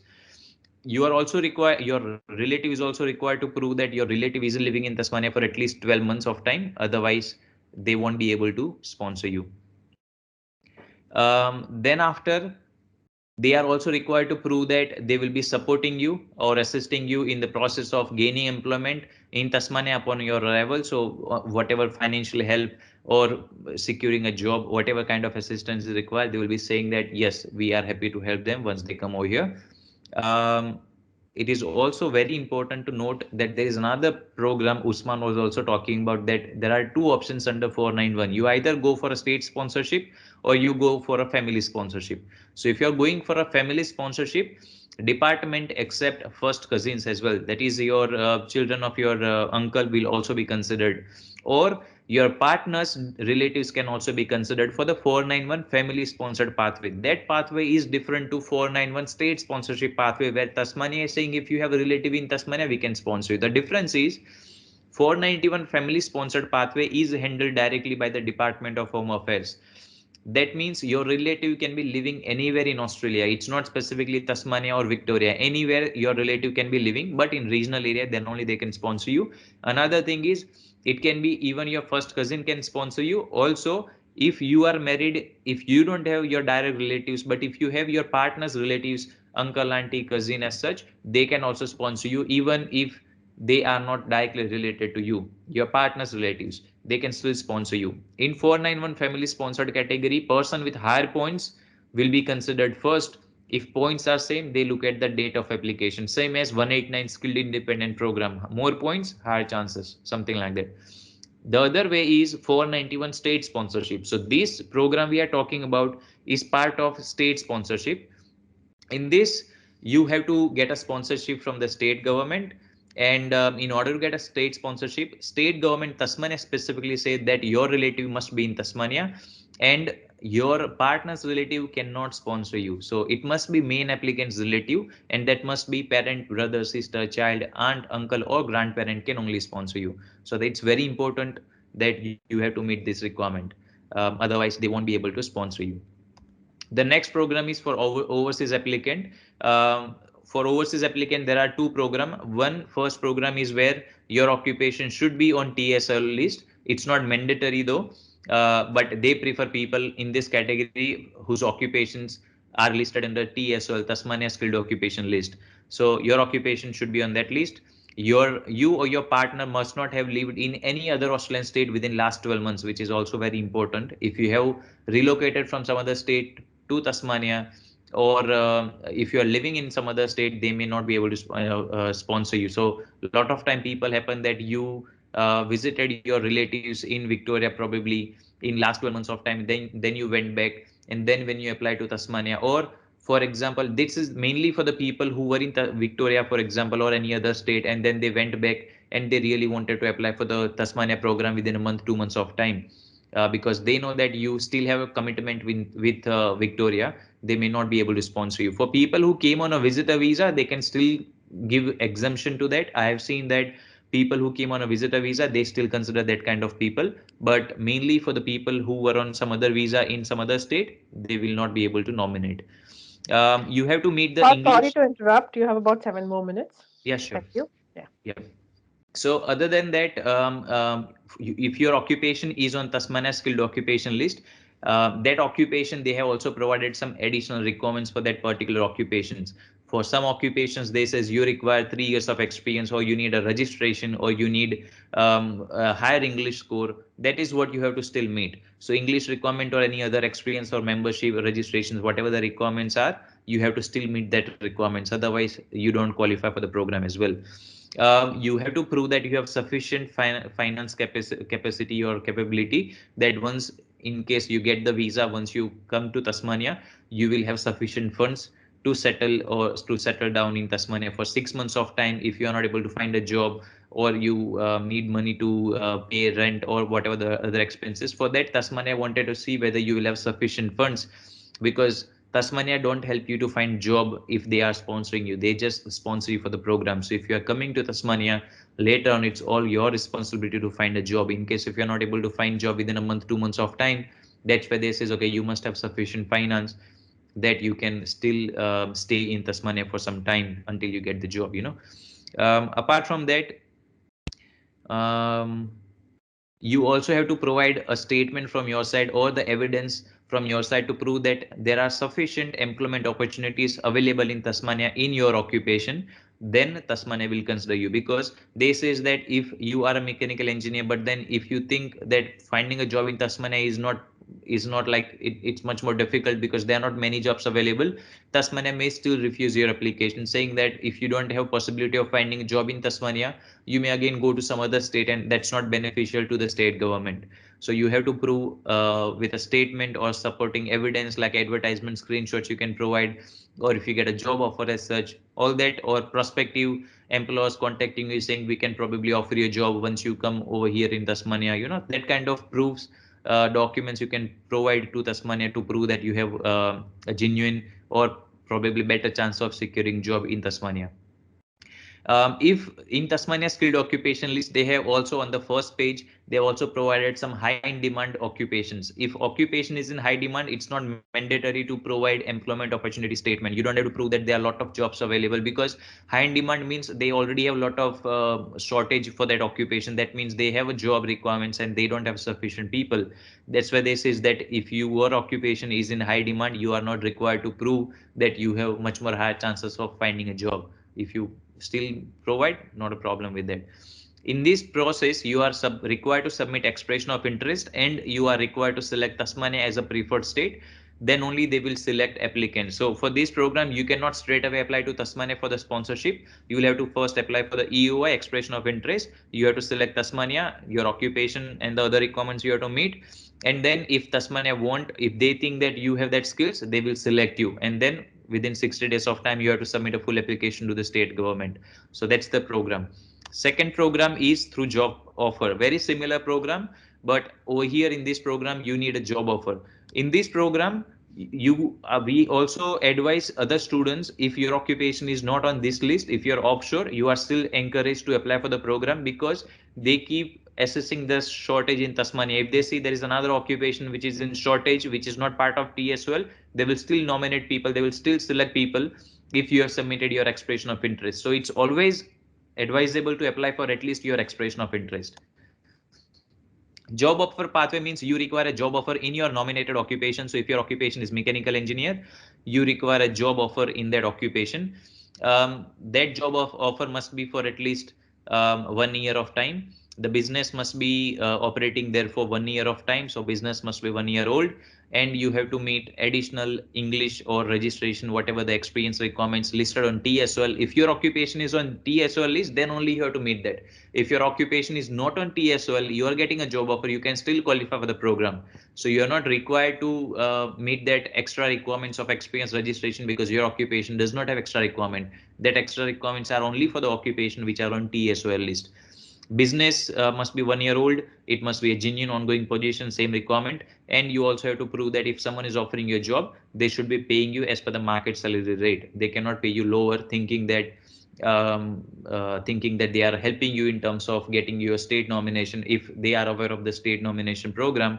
And if they think that, okay, that's helping you, that's like getting you visa, they cannot pay you lower. They have to still pay at a market rate. The people who are permanent resident citizens, if they are getting suppose $50,000 salary, they should be paying you somewhat around that. Unless you have lesser experience, then they can pay lesser. If you have more experience, they have to pay you more, something like that.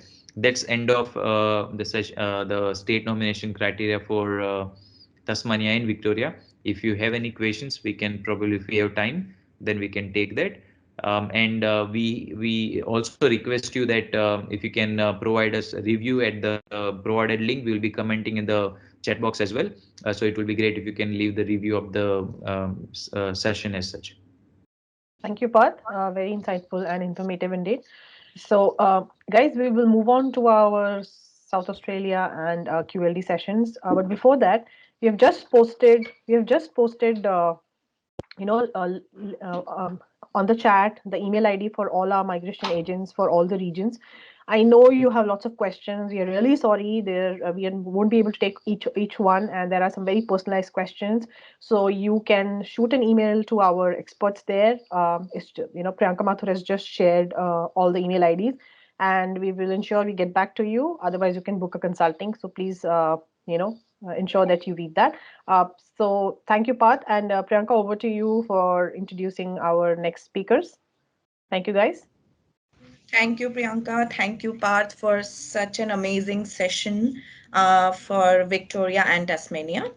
Now, upcoming session is regarding South Australia and Queensland. We have two of the speakers with us today. So for South Australia, we have Miss Vaishalee. I would like to introduce her. Welcome, Vaishalee. So Vaishalee has joined Aussizz Group Adelaide in 2016 and is one of our principal migration agents.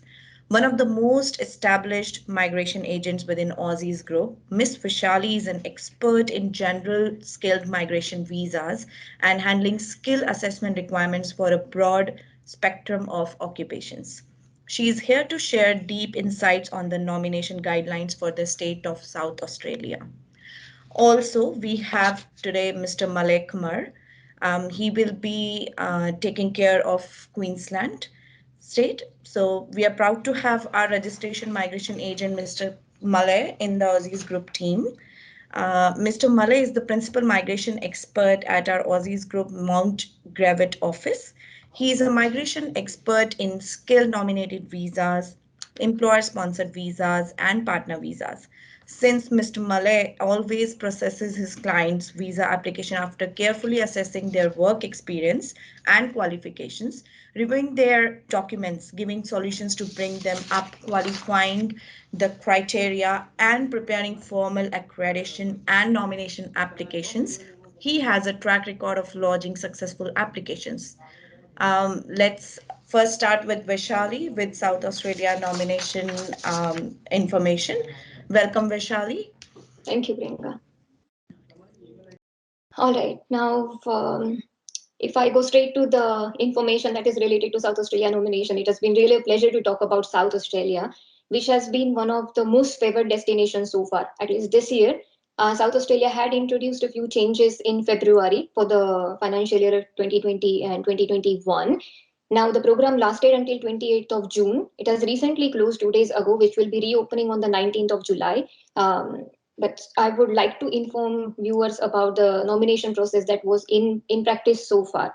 South Australia had something to offer to almost everyone, to those who have graduated from South Australia, to those who have been living and working in South Australia in the nominated occupations, to those who have been living in South Australia for a long term and who have been contributing to economic development, or even those who have been living in remote areas, regional areas of South Australia outside Adelaide, and who have been contributing to regional development of South Australia. So almost everyone had some options available this year. Let's hope they continue to be in existence in the next year as well.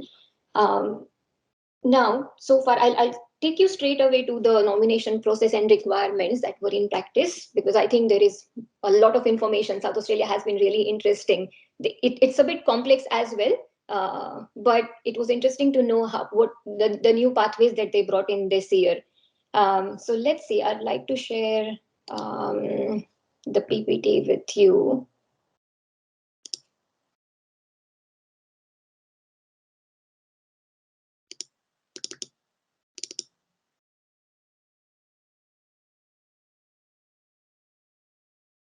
South Australia this year mainly relied on different priority streams. They were prioritizing South Australian graduates. They were prioritizing those who have been working here and those who have lived here for a long term, those who have been living in regional areas, and those who had independent talent as well.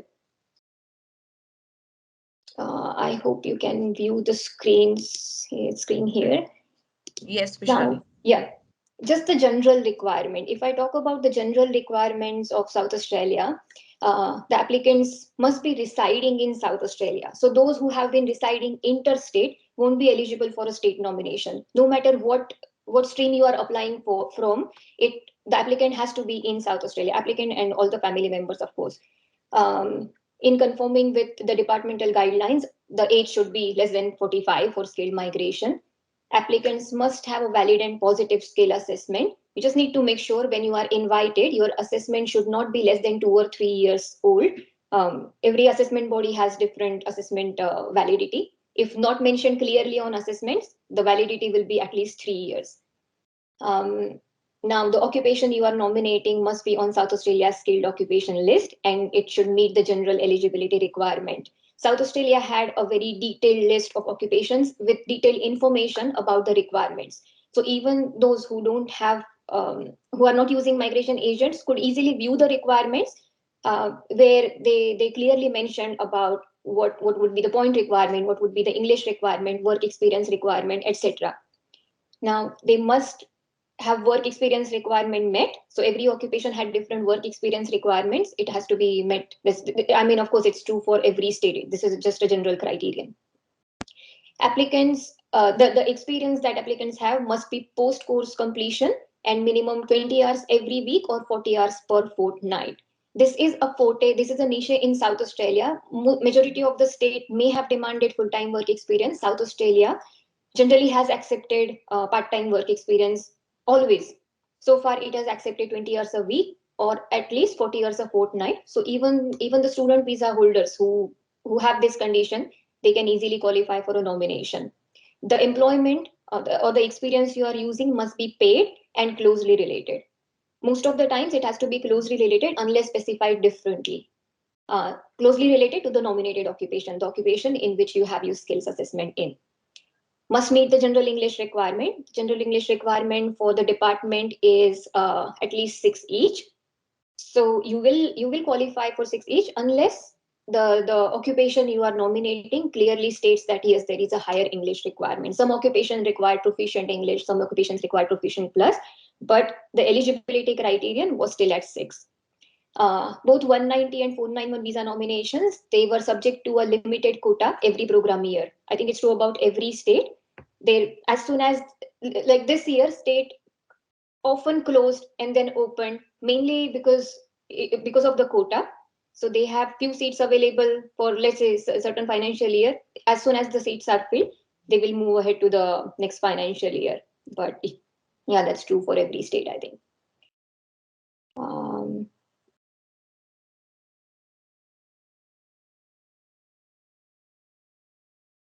Okay, now there were mainly priority streams here. So South Australia had kept in mind a few priority streams that would contribute to the economic, social, regional development, and they had mainly invited those who had applied under three major streams. They introduced a new stream, Talent and Innovators Program, where people had a chance to show their independent talent or independent skill set. For example, those who had a startup business or those who had exceptional talent, a considerable experience in their own field. We will discuss in detail about these streams, but just to title these streams, the first one was Talent and Innovators Program. The second priority was those who were currently working in South Australia, mainly those who were working in the nominated occupation for, let's say, 6 to 12 months. They had a great chance to be invited, even for those who did not graduate from South Australia, who came from other states and had found a job in a related occupation in South Australia. And third, and the most important stream was international graduates of SA.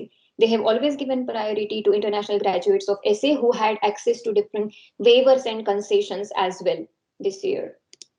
Let's talk about the first stream, Talent and Innovators Program. This was a newly introduced stream here, and which benefited many of the applicants who did not study in South Australia. There were sub-streams under this stream. The first one was employment stream. That means those who had a genuine employment, a considerable employment, high-paying employment. This was for them. The second stream was startup and small business stream, who could not find an employment under some other employer, but who had plans to start up their own business or who had shown experience working in their own businesses. The third one was high performing graduate stream. This has been in existence for a while, but of course, there were a few changes to this stream this year. I would give an example. Earlier, the high performing graduate stream means those who have a high GPA. Earlier, there was a GPA for 6, which was considered valid. But then this time, they brought the GPA down to 5 as well. So those who had a GPA of 5 were given major concessions in work experience when they applied for a state nomination. I'll discuss this in detail when I go for that stream. And the fourth one was independent talent stream. This is for those who had high points, who had relevant experience, skilled experience, who had superior English. So everywhere, wherever they could prove that, yes, they have enough talent which could be utilized, they can explicitly expose their skill set. They can show how their skills and experience will be utilized in the economic development or regional development of South Australia. This is the stream for them. Now, this stream is very important because every occupation that was available on South Australia's stream, South Australia's skilled occupation list, was eligible under this program. So this was a widely available stream, but of course, as long as the applicant meets one of the requirements. The first stream under Talent and Innovators Program, that is employment stream, where of course we have to look into the requirements of the business and applicant as well. The business requirements, one of them was that the business that applicant is working with has to be or will be favored if they are supporting the growth state industry of South Australia. Now, what is a growth state industry? That means they have chosen or they have narrowed down a few sectors which they considered would promote the growth of the state. These industries included tourism, international education, defense, food, wine and agribusiness, high-tech, health and medical industries, energy and mining, space industry, creative industry. For example, if you are performing, if you are an expert in performing arts, this is a creative industry. So we had invitations for occupations such as dance teacher as well. Now, these are the promoting growth sectors of South Australia that were considered during this pandemic period. So if your employment is one of these businesses, of course, you will be prioritized. It does not have to be directly in that business, but mainly if it was an integral part of the supply chain supporting that business, that also was given the first priority. Business must have existed for at least 12 months and must have a premise located in South Australia operating for the last 12 months. So two different requirements. For example, if a business has existed in some other state, as long as it has existed for at least 12 months, it's fine. But its South Australian presence has to be at least 12 months and it must be actively operating in South Australia. Sometimes the applicants were required to present the lease agreements of these businesses just to prove that yes, a business is successfully operating here. The annual turnover of the business must be at least 4 million, which is huge, but there were some exemptions available for startup companies. So if the startup company is aligning with the priority growth state industry, there may be some concessions available, or maybe a business operating in outer region of SA. It must be a business of good standing as well, so there should not be any adverse information against the business. It should be a known, a good standing business, of course. The requirements for applicants. The applicant, okay, it does not have to be in the nominated occupation, but the applicant must be earning a salary of at least 80,000. The applicant should have a full-time job. There were exemptions available for businesses that were a startup business, or for a business that is operating in regional area of Australia, South Australia, that is outside Adelaide. There were exemptions available for recent graduates as well. As a recent graduate, you are not expected to earn 80,000 straight away, but as long as you show career progression, as long as your employer could write a case for you stating that yes, your skills are wanted for him, your skills are essential, there were exemptions available. The applicant must be in South Australia on an existing temporary visa, already working for the business. So if you have a future offer, you may not be considered. Whenever you apply for a nomination under this stream, the applicant must be working for the business itself. The applicant is expected to have at least proficient plus English, that is 7.5 on IELTS, or I think 72 on PTE or other equivalent tests. But lower English levels may be considered in exceptional cases. If, for example, if you are a mining engineer, your skills are highly required here in South Australia. And if you have exceptional experience for 10 to 12 years, then of course they would not insist on having a proficient plus English. The cases are very rare, but there was exemption available. Expected to have considerable relevant work experience in the field. Limited experience was considered as long as it was not too limited. Now, the experience has to be considerable. That means generally it would be expected that you had at least 5 to 6 years of experience. Otherwise, it does not count much under this stream. Whenever an applicant applies for a state nomination, they must provide a short business case stating how your skill sets or how your experience, how your qualification is capable of bringing new ideas or skills to the innovation of South Australia, how they would create jobs, how they would support the local industry, the local employees, and how you will continue to South Australia's growth state industry sectors. So you have to give a detailed description, no more than 2 pages, and you have to present it when you are applying for a state nomination. It's a part of the application. This case is very important because usually the first thing they would look into is how you have presented the case, how important your skills are. And many things rely on this. The second stream was startup and small business stream.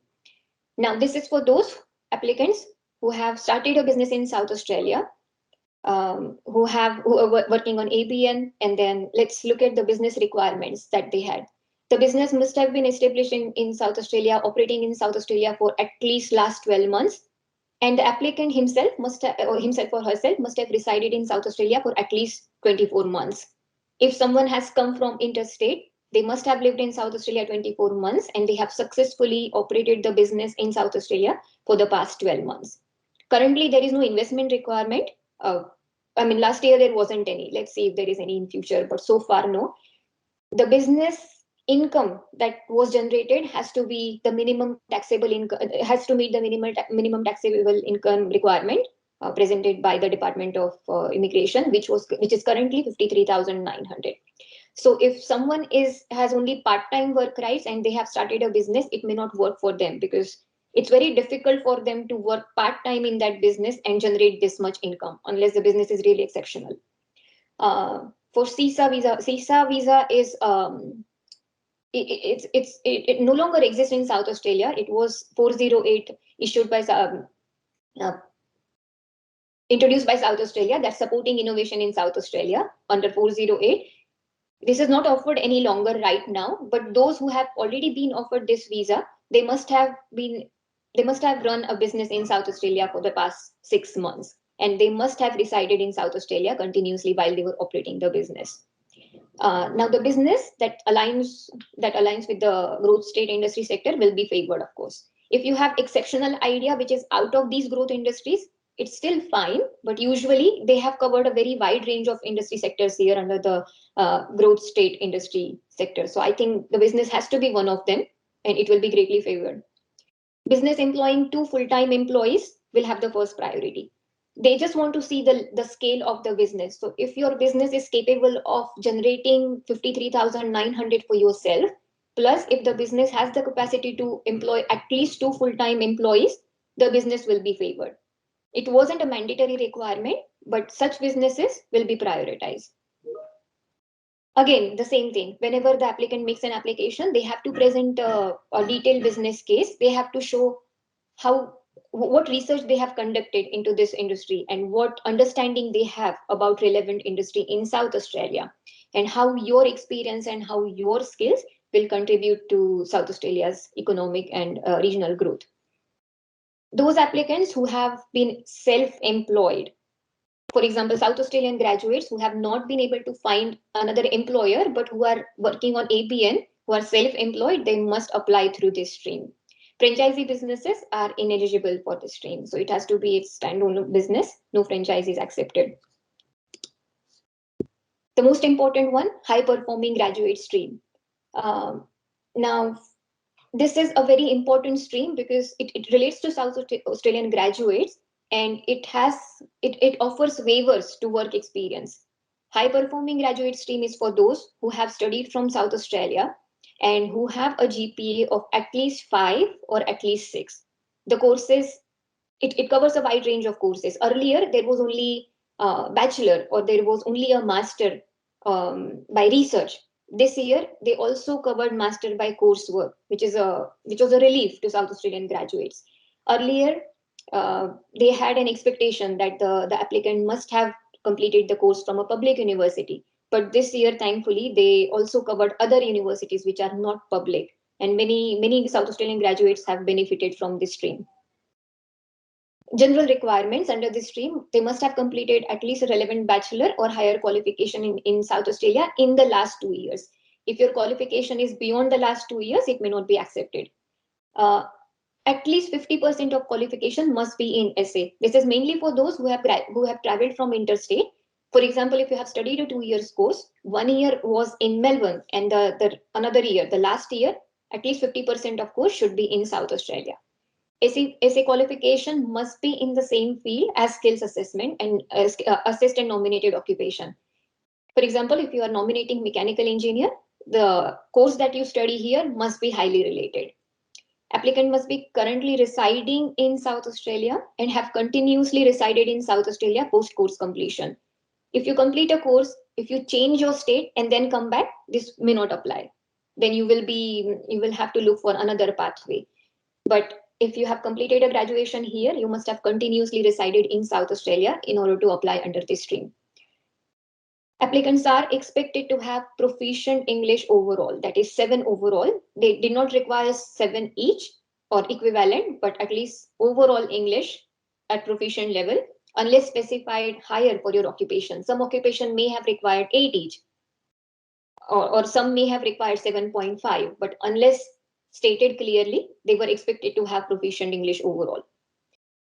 Study in health and physical sciences were prioritized, but in practice, we have seen many other occupations being invited under this stream. Same way, they must provide a short summary of skills. So they have to write a business case of at least 2 pages stating how their skills will be useful, how their experience, if they had any, will be useful. Generally, the applicants applying under this stream were given a waiver. So they did not have to present any work experience requirement.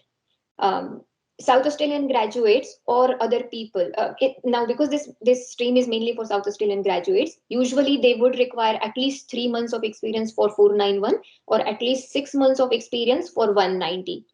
But this stream comes as a relief for them. If you have a high GPA, you do not have to meet the work experience requirement.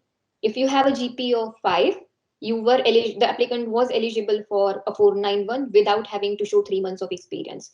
If they had a GPA of 6, they did not have to show experience for 190. Again, this was at the discretion of the state. So even if you have a high GPA of 6, if the state thinks, or the state has a belief that no, they should be offering you 491 only, they will clearly say that yes, they are willing to offer you 491. The courses covered under this stream were... Sorry you, Vaishalee. But this is just to inform you, you only have 7 minutes left for this session. Yeah, sure. I'll be quick. Thank you. All right. The courses covered under this stream were PhD, Master by Research, Master by Coursework, dedicated honors, which was followed by at least a 2 years bachelor's course. And yeah, the bachelor course that was the previous year of honor should be at least 92 weeks registered in in Australia. As I stated, some occupations would facilitate 491 with a GPA of 5, and some would facilitate 190 with a GPA of at least 6. The last stream under Talent and Innovators program, it was Independent Talent stream. I would just be a bit quick here. Under this talent, applicant must have been resided in SA. Applicants are expected to have 95 points, including the state nomination points. Lower points may be considered, but exceptional cases. I don't think we saw any such cases last year. They were expected to have proficient plus English. Lower English levels may be accepted in exceptional cases. They were expected to have considerable relevant experience, not necessarily only in South Australia. Even if it was overseas or another state, it may be beneficial. But yes, applicants with experience were favored. The next one was applicants currently living and working in South Australia. For those who have not graduated here, but those who have lived and worked here, they must have been working in the nominated or closely related occupation for 20 hours a week or 40 hours a fortnight. The job has to be part-time at least, but if it was part-time, you may be offered 491. 190 usually required a full-time job. For 491, the applicant must be working for at least 6 months in South Australia, unless specified differently for your occupation. For 190, usually they were required to work for 12 months, but some occupations, they required 18 months of employment. Some occupations, they required experience only in outer region for 190. So unless clearly stated, this was the general requirement. Those who were on 457, 482, 491 visas, and if they had 12 months remaining on their existing visas, they needed employer's consent. Whenever they applied for nomination, they have to present a letter from the employer stating that the employer does not have any issues with the nomination. Now, another important stream, living and working in regional South Australia. Applicants had a chance to apply for nomination if they had employed and lived in an outer region outside Greater Adelaide. They must have resided and worked for at least 12 months in an outer region. If they were residing in an outer region and if they're working, the work did not have to be related or closely related to the nominated occupation. It was any type of work that was accepted. It has to. There was an option of applying even before you meet the 12-month requirement. If your visa was expiring soon, if you were losing points, applicants working in a regional area could have applied for a fast-track nomination as well, even before they met the requirements. It's beneficial if they included a letter of support from their regional employer. Now, another pathway for those who are living and working here, that was a long-term resident pathway. If applicant has lived here for long-term for at least 3 years, they were eligible for 491. If the applicant has lived here for 190, for 5 years, they were eligible for 190, provided they were working at least 1 year in a skilled occupation level 1 to 3. Either level 1 to 3 or level 4, but if it was level 4, only carer or aids worker were accepted. For example, if someone has lived, if your nominated occupation is accountant, but if you have lived here for 5 years, if you have worked as an aged care worker for 1 year, you may be eligible for 190 because you have lived here for a long term. The experience has to be at least 20 hours a week or at least 40 hours a fortnight. And the third stream, if the applicant has lived here for 7 years, that was a really long-term pathway. This was mainly for those who did not have student or graduate visa holders. These visas were excluded. You must have lived here for 7 years, continuously worked in South Australia for 12 months. The work experience that you show should not be may not have been related to the nominated occupation, or may not even have been skilled. It can be any occupation, but 12 months. And the work has to be at least 20 hours every week. The benefits of international graduates that were offered by South Australia is that they were eligible for additional concessions and waivers, especially those who had high GPA or those who have lived here for long term. In order to qualify as a South Australian graduate, you must have completed at least 50% of qualification. The course in South Australia must be CRICOS registered with a minimum of 46 weeks. And your physical presence in South Australia must have been at least 1 year. Whatever experience you show must be post-course completion, South Australian course completion. Experience that is gained while studying PhD or internship experience may not be considered. I think this has been discussed earlier as well. There were different waivers available, mainly for South Australian graduates, mainly for those who have lived here for long terms, high-performing graduates. SA nominations are now closed for this year. They closed on the 28th, but yeah, they are about to be back on the 19th of July. Let's see what their new changes are, if there are any. Otherwise, if the same things continue, we will be filing new nomination cases after the 19th, and hopefully South Australia remains as attractive as it has always been.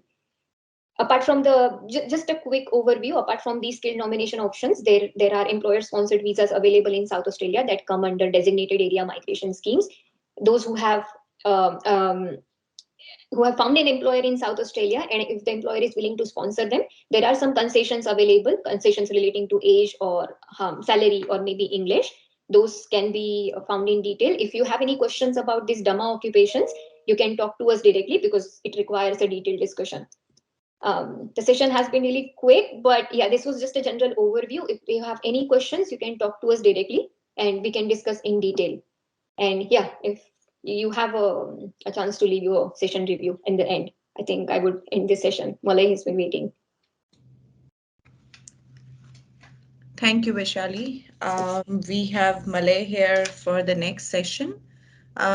Guys, we will try to answer as much questions as we can, but due to this time, I think we need to start with Malay first, and then at around 4:55, we'll come back with the questions. So please feel free to post your questions in the chat, and we'll be able to touch base them. Thank you. So there is a question here. How long is SA19 visa processing time taking? See, it usually depends on the occupation. If it is a a critical occupation like RN, it just takes about 7 days maybe for a nomination.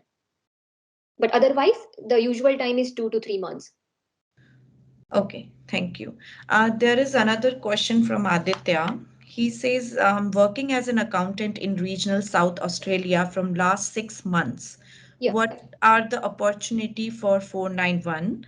Now I'm having 85 points, including state sponsorship. Please suggest. Okay, he can apply. See, usual requirement is 12 months if you are living in a regional area for accountants.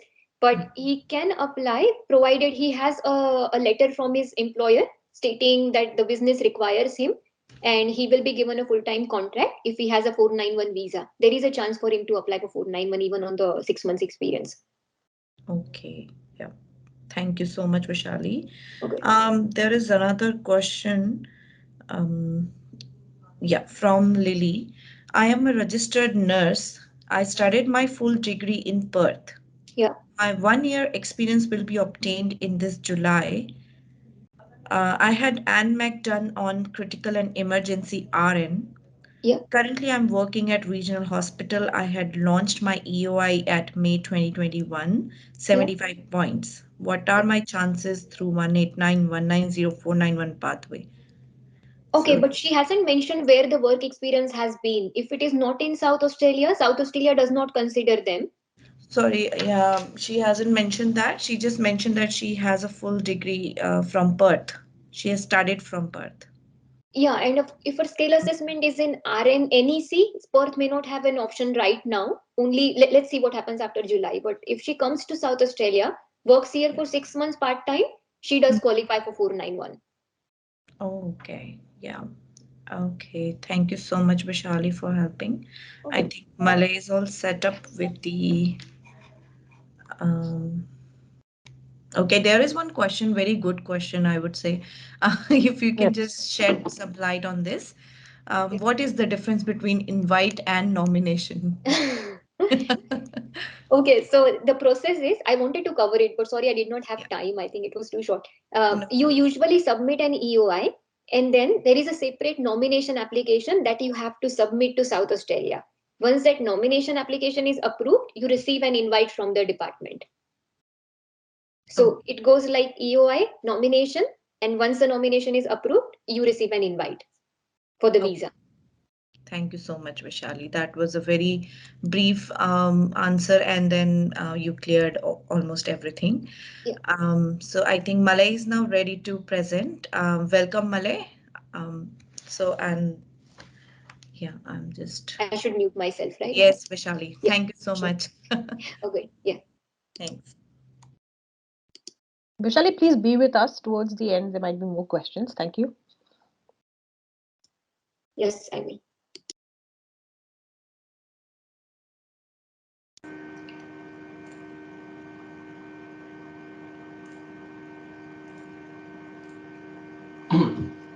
Hello everyone, so this is Malay here from Aussizz Group Brisbane. I am going to present about the Queensland state migration regarding the subclass 190 and subclass 491 state nomination criteria. So I hope you got all the information regarding different states, like Ms. Priti Puri has covered about the Western Australia and Northern Territory, then Mr. Parth has covered about the Victoria and Tasmania, Obaid has discussed about the New South Wales and ACT, and lastly you just heard about the South Australia from Ms. Vaishalee. So I'm going to cover the last state nomination, which is the last session of this agenda today. So Queensland state nomination. So regarding this Queensland state nomination, currently it is closed, but it is going to open shortly in the next new financial year. So they haven't announced the date for the new opening, but we are hoping they are going to open somewhere in end of the July or the somewhere in starting of the August. So if we compare about Malay, the quota for the Malay, sorry to interrupt you in between. There is some disturbance coming in your voice, and you might need to be a little bit louder. There's a background noise coming in, Yeah, Malay. sure. So can you hear me now properly? this that disturbance is still there. There's a background noise. Yeah. Like I'm in this quiet place, so I don't know why it's coming. Okay, just Maybe, be Malay, the you can be a bit louder. Yeah, that yeah. will help. All right, so let's start again with the Queensland state migration. So like for the Queensland, it is closed at the moment, but it will be going to open soon for the next financial year, which is from tomorrow, like first of July. Most of the Australian states are currently in the lockdown, but yeah, we are hoping to open that state soon and finish the lockdown soon as well, and things get back to normal as well. So if we compare about the Queensland state quota for the last couple of years, like it's like I have given you the scenario for last 5 or 6 years of Queensland state nomination quota, it has been like picked up, like subclass 189 is going down for the, like even if you guys have a higher point, still you are not eligible to apply for the subclass 189. That's the reason they are going to apply for the subclass 190 or subclass 491, where there is a quota has been increased as well since last few years. The last year quota was 2200 for the Queensland. For the subclass 190 it was around 1000 quota, and subclass 491 it was around 1200 quota. Out of the 1200 of 491, there was some quota allocated to the SPO as well, which is the small business investment scheme for the Queensland migration, so which we are going. So for the first, we are going to cover about the subclass 190. So what is subclass 190 criteria for the Queensland? So for the subclass 190, the applicant has to be working in the nominated field for at least for 6 months, and state will give 5 extra points. And this is direct PR option, like there is like no need to living in the particular region. Sorry, Malay, to interrupt you again, but people are continuously pinging that they are not able to hear you clearly. I think the background noise is there, but can you just, be closer to the mic or, speak a little louder? So just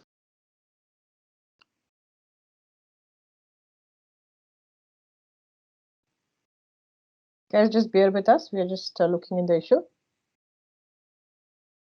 Can you hear me now properly? Yes. You just have to keep your pitch a little higher, probably. Sorry about that. That's all right. So yeah, we are discussing about the subclass 190 for the Queensland state nomination. So this is like direct PR pathway towards the permanent residency, and state will give you extra 5 points to meeting the state criteria. Now, what are the criteria to apply for the subclass 190 in Queensland? So Queensland has little bit different criteria compared to other states. Like most of the other states requires 65 points, but Queensland specifically required you to have an 80 points minimum, including state 5 points, to be eligible for the subclass 190 visa, where they're giving only priority to the PMSL occupants. Now, PMSL occupations were like only 17 to 18 occupations so far, but recently, last week, department has updated the PMSL list depending on the number of demanding occupations in Australia, and depending on the employment required, they have put some additional occupations like the civil engineer, accountants into the list as well. And there are some other engineering and medical occupations are there as well. So out of the 41 occupation list, they are going to invite you for the state nomination. So there are like many applicants who are eligible for applying in recent time who are working full time in Queensland. So the one of the major requirement for the Queensland is you need to have full time working rights. So if you have like holder of a student visa or any other visa which allows you to work 20 hours a week, you may not eligible to apply for the Queensland state nomination. So you need to have full-time working rights, like you need to have 35 hours minimum you have to show to get eligible, like to be eligible to apply for the state nomination subclass 190. If we talk about the subclass 1491, which is the regional state sponsorship pathway, where applicant has to be having a work experience in specified regional area. So if you're working in Queensland regional area, you may eligible to apply for this 491 visa, where the very good news is about they're not looking into the PMSL list only. They can give you the priority if your occupation is even out of the PMSL list. So if you're applying for this state nomination 491, you need to live into the regional area for next 3 years, and you have to meet the minimum work experience and minimum salary requirement of 53,900 per annually. And it is leading to the PR pathway, which is subclass 191. So after living and working in regional area for 3 years, you may eligible to apply for directly subclass 191 visa. Now, you get additional 15 points as well. The another good thing is about the 491 is you don't need to meet the 80 points criteria. It's, as long as you have 50 points by yourself, state will give you extra 15 points. That makes 65 in total, and that makes you eligible to apply for subclass 491. So I can say out of all the states, Queensland is the easiest state to apply for the subclass 491 visa, as long as you can meet this work experience requirement. So regarding the work experience required, you need to have 3 months of minimum work experience to be eligible to apply for subclass 491 visa. As long as you've been working in your nominated occupation or closely related occupation, you will be eligible to apply for the subclass 491 visa, and that leads to permanent residency in the future. Along with that, you need to have 1 year of contract later as well with your employer, like you will be working with your employer for next 1 year. That you have to show to the Queensland state nomination to get the nomination approval. Currently, they are only considering the onshore applicants for the subclass 491, but Queensland, they give some like particular sectors are in the Queensland, they give more priority like the air ambulance, critical medical technology, engineering, telecommunication, even the food technology or maritime industry, agriculture, mining, financial technology or manufacturing sectors are the priority sectors. Now they have included some more sectors like accounting, even chef. Like out of all the trade occupation, they have picked only one of the occupation, which is chef. So they have put all this occupation into the priority, which will be easier to get the nomination from the Queensland as long as you have 3 months of minimum experience into that particular field in regional area. There is another stream for this Queensland, which is small business owner SPO pathway, which is very interesting stream. Like if you are investing 100K into the Queensland regional area, and if you're purchasing the existing business, you are eligible to apply for the state nomination directly. But even for that, you need to have particular skill assessment and 65 points. So that's a basic requirements which you have to meet anyhow. In regards to the occupation, so does not like it does not matter like your occupation must be relevant to the business. You can purchase any business, it's not relevant business you have to purchase. As long as your occupation is coming in the MLTSSL or STSL or ROL, you are eligible to apply for the SPOV, like Small Business Investment Visa. But you have to provide the prior experience, like prior business experience of running the particular business, even from your home country or maybe from Australia. So you can put some experience documents before you purchase the business and to get the nomination approval. But along with that, you need to have full-time work rights and you don't need to have any visa refusals before. So that is the main part about the SPO. As long as you are having a nominated occupation and you are having a 65 points, you can purchase any business and you can run that for the next 6 months, which will makes you eligible to apply for the Queensland SPO. You need to have, but like you can't like start up the own business, or you can't get a business which is less than 2 years of old. So that is the minimum requirement. Like your business needs to be a 2 years of old business before you purchase the business, and you must have to run the business for next 6 months to apply for the 491. Along with that, you are the 100% business owner. Like you are not having any partner into the business, or you can't open any joint venture with another person in the business. So you have to be 100% owner into the business to be eligible for the SPO. Along with that, like recent requirements, they have changed. Like some of the franchise businesses, such as the petrol stations or home-based business, like a courier or cleaning business, will not be considered for the subclass 491 SPO category. So before you purchase a business, I do recommend take an advice from the expert who are dealing with the SPO frequently, and just get some more details. What are the criteria to buy the business, and what needs to be taken care before you buy a business. Before you buy the business, you have to put 100K into the business. Like you can't like run for 6 months and you can invest like multiple times, like 80K and then 20K you can invest for some other innovation, or maybe 10K you invest something for marketing, something like that. But it is not going to be valid.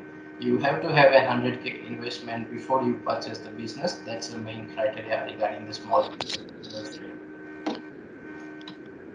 Last thing I would like to cover regarding the key tips of increasing the PR possibility in the Queensland or any other state, like you need to take care about while you complete the study and applying for the 485 visa. You need to plan your journey. Depending on your occupation, you have to decide what are the criteria required to getting the assessment, and what are the jobs you can apply, and on basis of which job you can go for the state nursing, because most of the states require to be working in that particular state to be eligible for the state nomination program.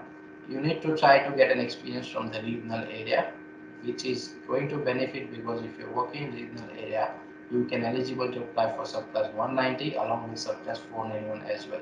If you're working in city area, you can only apply for subclass 190.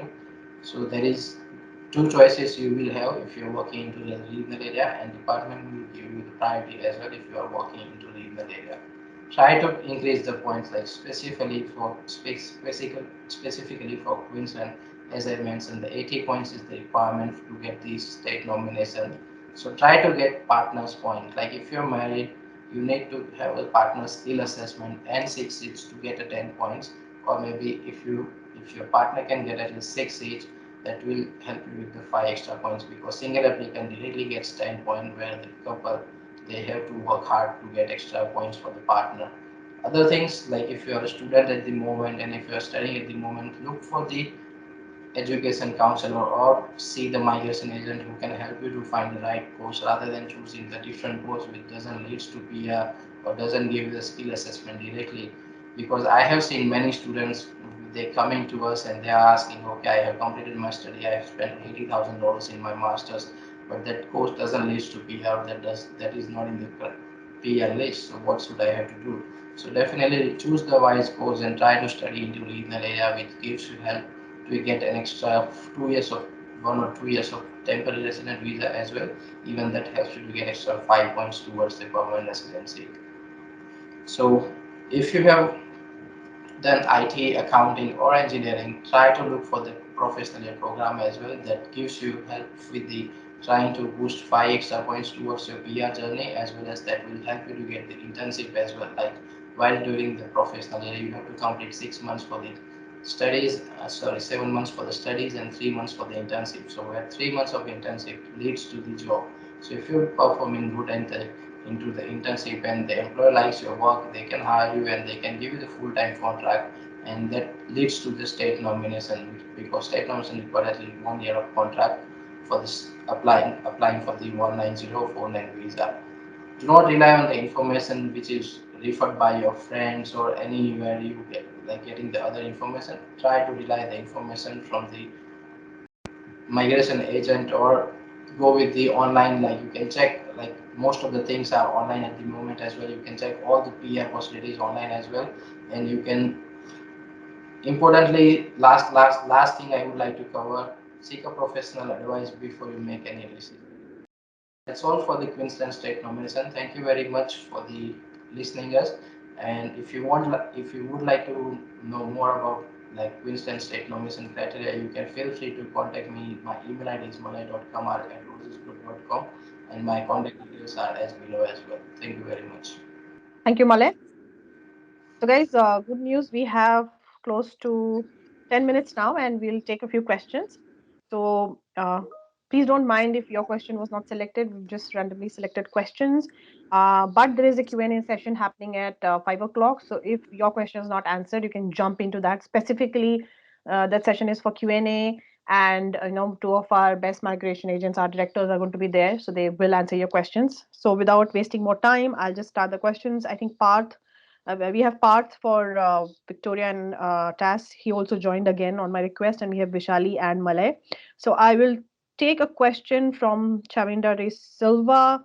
Hi Parth, to get the state nomination 190, is employee sponsorship required for offshore? We have 80 points for 190. Have tried to seek for several years any other route to secure employee sponsorship. He also says, I have an MBA general from USQ from distance learning, working in mass manufacturing in apparel sector. What will be my chances? I have skill assessment from Vitas as well, and I worked for companies like Nike, etc. So yeah, over to you, Parth.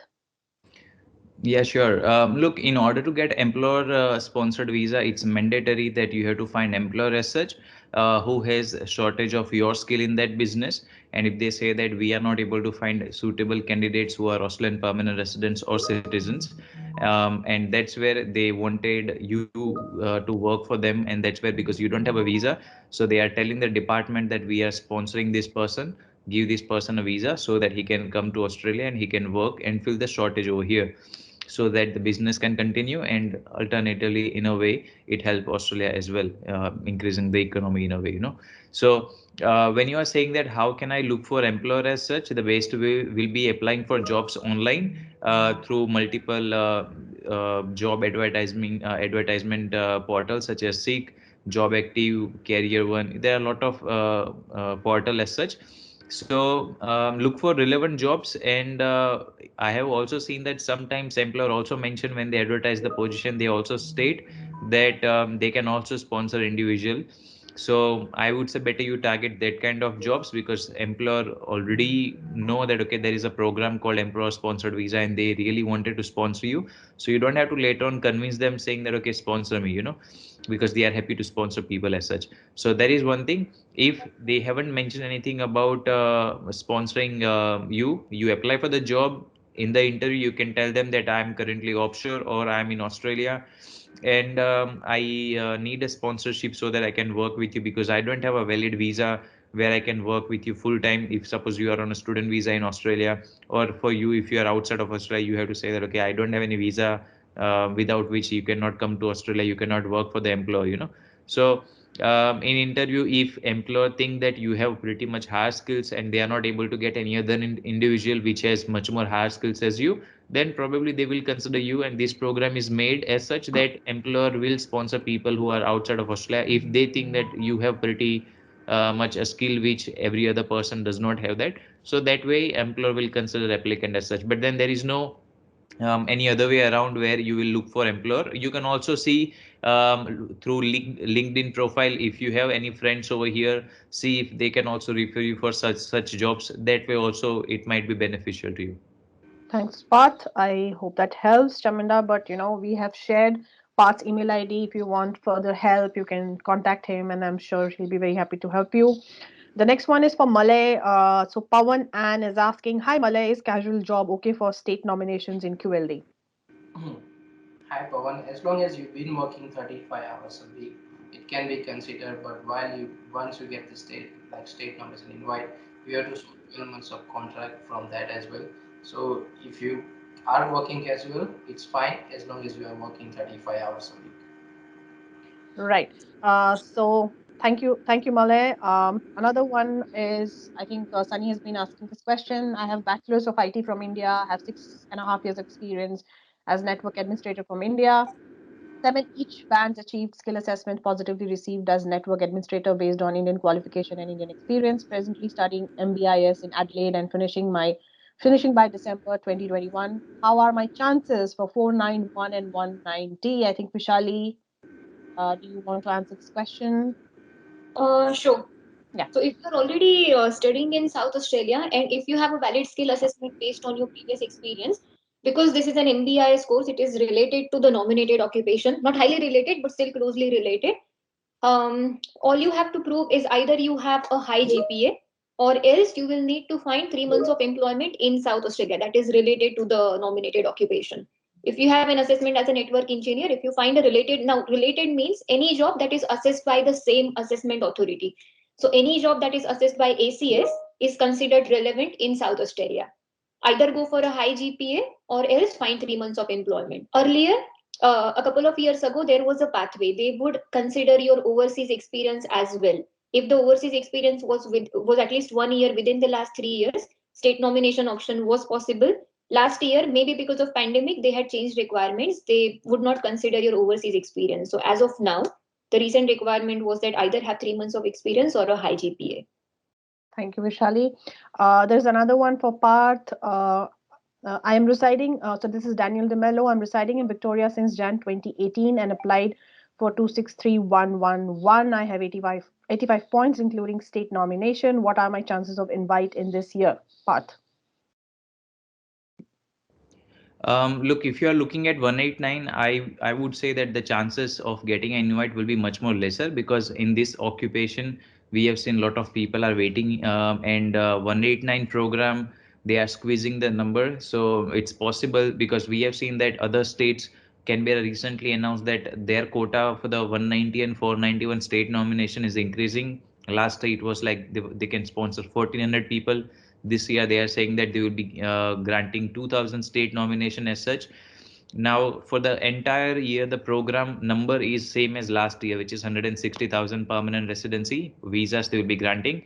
Now if they are increasing the number for the other state nomination program, I think the chances of 189 will be lesser, because for the entire program the quota remains same. So if for one program they are increasing the quota, for other program they have to reduce the quota. And even if they don't reduce the quota, last year 189 quota was 6500. This year, even if they keep it 6500, the problem is 6500 seats goes to main applicants, dependents. Also 189 has another stream called 189 New Zealand stream, where permanent New Zealand citizens can apply for permanent residency through 189 program. For that program, earlier requirement was that applicant has to earn $54,000 approx for 4 years time. 4 years time, from 1st July they are decreasing the requirement to just 3 years of time. So I think the number of people who are New Zealand citizens applying for permanent residency under 189 will also increase, and that's where the competition under 189 will be much more difficult. Secondly, if you are looking at 190 state nomination, for 190 state nomination, Victoria will have to see what are the new requirements for the state nomination. If you meet the requirements, you can apply. But for Victoria, they always ask for a job. I'm expecting the requirement to be at least for 6 months of experience in the relevant occupation, or it can be more as well, depending on the occupation, depending on the program, the quota they get from the department. for 190 state nomination and the 491 state nomination. But then for the state nomination, I cannot advise you anything for now. We'll have to wait for July and see. But 189, it looks much more difficult with 85 points. State sponsorship, they don't look at high points. Even with less points, it can work. But then you'll have to see whether you meet their requirements. Whatever the requirements, if you're meeting, they can nominate you with even 65, 70 points as well. Thank you, Parth. Quick one again. I think you can answer it before I move on to Vaishalee. Chance for this is Ramesh Bhandari. Chance for offshore accountant in 491, 85 or 90 points, including state points. 491, if you're looking at state, you have to mainly focus on the state where you are applying. Most of the states, they don't sponsor accountants because there are sufficient or actually more than sufficient accountants available in Australia, and people who are in Australia working in accounting, even they are having problems getting the 491 state nomination. So probably if you are applying for state nomination under accounting occupation, you can target Northern Territory, you can target South Australia and New South Wales, because every other state, to what I remember, they ask for a job offer. If you get a job offer from other states, they may be able to sponsor you, but not every state offers sponsorship to accountant. So for example, if you get a job offer in Canberra, still you may not be able to meet their metric system. You may not be able to get state nomination from that state. So you have to particularly target the state. As of now, for this whole year, whole financial year, all the states, their program was closed for the offshore applicants. In July, we'll have to see whether they are opening the program for offshore people and what requirements they are going to keep. But New South Wales, if you have 5 years, more than 5 years of experience, there are good chances that you may be eligible to apply for the 491 New South Wales state nomination. And if you are eligible, I have seen the chances of getting the state nomination for New South Wales will be comparatively higher than any other state. So probably you are targeting New South Wales, I would say. Thank you, Parth. This is for Vaishalee. Any chances for 190 nomination for SA graduate as a chef? I have done JRP in SA from Greater Adelaide. What's your opinion, Vaishalee? For 190, okay. As of the most recent requirement was that for chefs, if they wanted 190, the employment had to be in an outer region outside Adelaide. Not sure if they would change it again after the 19th of July, but unless they change it, it would be a 491, even if you are a South Australian graduate. So it's good that you have completed a JRP there, but let's see if they would bring it back to Adelaide again. Right. Thank you, Vaishalee. There's one more. Lakshya says, confused between South Australia and NSW, coming on 2 years TR visa in October this year. Which one is better state to move from 491 visa? Which is the better state to move for 491 visa? Currently working as a PCA in aged care, but occupation is business analyst residing in Victoria. Parth, I don't know whether you would like to take it or Parth. Say, look, I'll just tell you the requirements for both of the state. For South Australia, if you are moving to South Australia, as Vaishalee already advised, that you require a relevant job. If you cannot get a relevant job, then you have option of moving to regional South Australia and live there and work there for 12 months of time in any occupation. They can still nominate you under the 491 program. If you are saying that you are not getting any job in regional South Australia anyway, South Australia entire the state itself is regional, but then as per the South Australia, this is outer regional area which is outside of Adelaide. So if you move there and work there for 12 months, then you can probably qualify, or you need a relevant job either in Adelaide or regional South Australia, or you study some other course. Probably we have seen a lot of people going to South Australia doing diploma of nursing, and you are doing similar work. So by the time you complete diploma of nursing, they says if you have been working for 1 year in similar occupation, aged care related jobs you are doing, they can still nominate you for 491. Or once you complete your diploma of nursing, you work for another 3 months of time in diploma as an enrolled nurse, you can qualify for the 491 program. That are the options with South Australia. If you wanted to move to regional New South Wales, New South Wales says that if you work in the same occupation for 3 months, at least 3 months they ask for, they can sponsor you. So the benefit of moving to New South Wales is that within 3 months of time you may qualify, but that 3 months of experience must be in the same occupation. That is, for now you have a skills assessment under business analyst. That means you have to work under business analyst, then only they can sponsor you. If you are saying you wanted to do diploma of nursing in regional New South Wales, after you complete diploma of nursing, you can probably qualify. So if you're going to regional New South Wales or regional or South Australia, pretty much the requirements are very similar. you work there in the same field in South Australia or in regional New South Wales, you get the state nomination, or you complete another qualification, then you get the sponsorship. For South Australia, the good thing is if you move to regional South Australia, 1 year stay and job you do, you still get 491 state nomination after 1 year itself. Otherwise, you have to wait for pretty much 1.5, 2 years of time. Right. I don't know whether it's a related question. Taranpal Singh is asking, my occupation is ICT business analyst. So how many points do I need to get invitation in NSW for 190 or 491? So Yeah, Parth, so for 190, New South Wales requirements are that you have to be living, you are required to be living in New South Wales, and your occupation must be part of New South Wales occupation list. For now, I think to what I remember, business analyst, it's there on the occupation list. But then again, we'll have to wait for July because this year's program is already closed. So next year, we'll see what are the requirements. If the requirements are negligible, that is, if you are just living in New South Wales and you become eligible, then if you are looking at the points, because second thing they look at is the points. Person with more points will be given the priority. And we have seen most of the time, business analysts have at least 90 points by themselves. There are more people with even 95 points by themselves plus 5 points from the state. So most of the time they start invite with 100 points. But if they still need more people, they can go down to 90 plus 5, 95 points. But with 95 points, again, they will see if someone have 3 years of experience and you have 1 year of experience and claiming 90 plus 5, something like that, they will be given priority. So when points are same, they look at number of years of experience. They also look at how much you have in English, whether you scored 18 each, you are claiming 20 points, or you are claiming 10 points for the English, something like that. But the first thing they look at is the points. If points are same, they look at number of years of, the English score. If English score is also same, you are claiming 20 points, someone else is also claiming 20 points, then they look at number of years of experience. If someone is claiming 5 points from the experience, you are claiming 10 points, you will be given the priority, something like that. So most of the time, 95 including the state's 5 points is the minimum requirement, consider that way for 190. For 491, they don't look at the points. As long as you have a job, even with 50 points by yourself and 15 points from the state government can sponsor you. So New South Wales, if you are looking at regional area, you don't worry about the points. You have to focus on the job. They always ask for job in the relevant field. Last year they announced the program saying anyone who is living in regional New South Wales, even to that people they will offer sponsorship. But then I don't think they are going to offer now, because at that time they opened the program for a short period of time, so they made the requirements that way, because for the whole year they didn't open the program. But anyway, regional area, no high points, 190 high points, that is what you have to target. thank you, Parth. There is one for Malay. Hori is asking for Malay, is the PMSOL going to remain for the 190?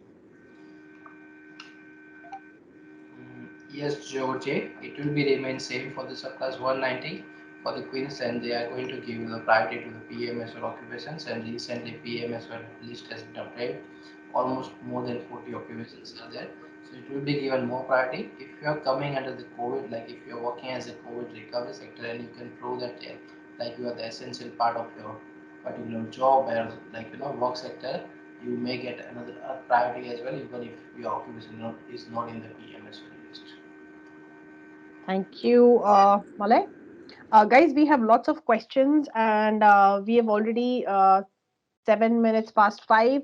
The Q&A session has started already, so you guys can join in that session again if your questions were left unanswered.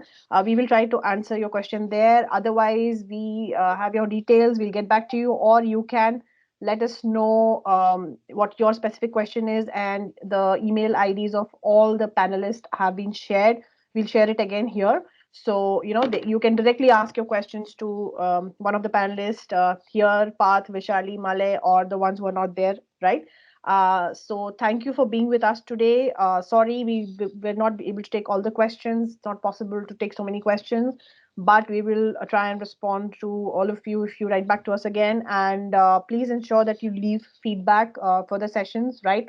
Remember, the recordings of all the sessions, if you have missed anything, is all available. We have shared on the chat window multiple times on our YouTube channel. All the recordings are available, right? So thanks a lot for joining us today. Please join the Q&A session, and we can help you, with your answers there. We'll just share the link now. It's already shared. So And we've just shared the email IDs of all our migration agents who were here with us today. Parth, Usman. So Parth for Vic and Tasmania, Usman for NSW, Preeti for Western Australia, Malay for QLD, Vaishalee for South Australia. So please ensure that you note down the email IDs while we are talking, and you can write to them. And yes, please don't forget to leave your feedback. Right, and please jump on to our Q&A session. We'll just share the Q&A link right away, and you can join. Thanks a lot, guys. Thank you for joining us today. We'll see you in the Q&A session. Here's the link for the Q&A session, the last link we just shared on the chat box. Thanks a lot, guys. Thank you for joining us today. Thank you, Vaishalee, Parth, and Malay. It was fantastic. Thank you, Parth, for coming on short notice for the questions. There were too many for vacant tasks. Sorry, guys. I really feel bad that we're not able to answer your questions, all of it. I wish we could answer all these questions, but we will try our best to get back to you. Thank you. The email IDs are already shared. Sachini, Priyanka, would you just like to share the email ID thing? Yes, thank you. So these are the email IDs, guys. We will just wait. We'll not close the call right now. You can quickly note down the email IDs if you want to. So depending on which region or specific question you have, you can write to our migration agents. Plus, please remember, our migration agents are very busy. They will definitely answer you, but it might not be very detailed. So it's best to, ask them definitely on an email, but also call them if you want to, get a consultation. That will be good. But do write to them, right? Thanks a lot, guys. Thank you for joining us.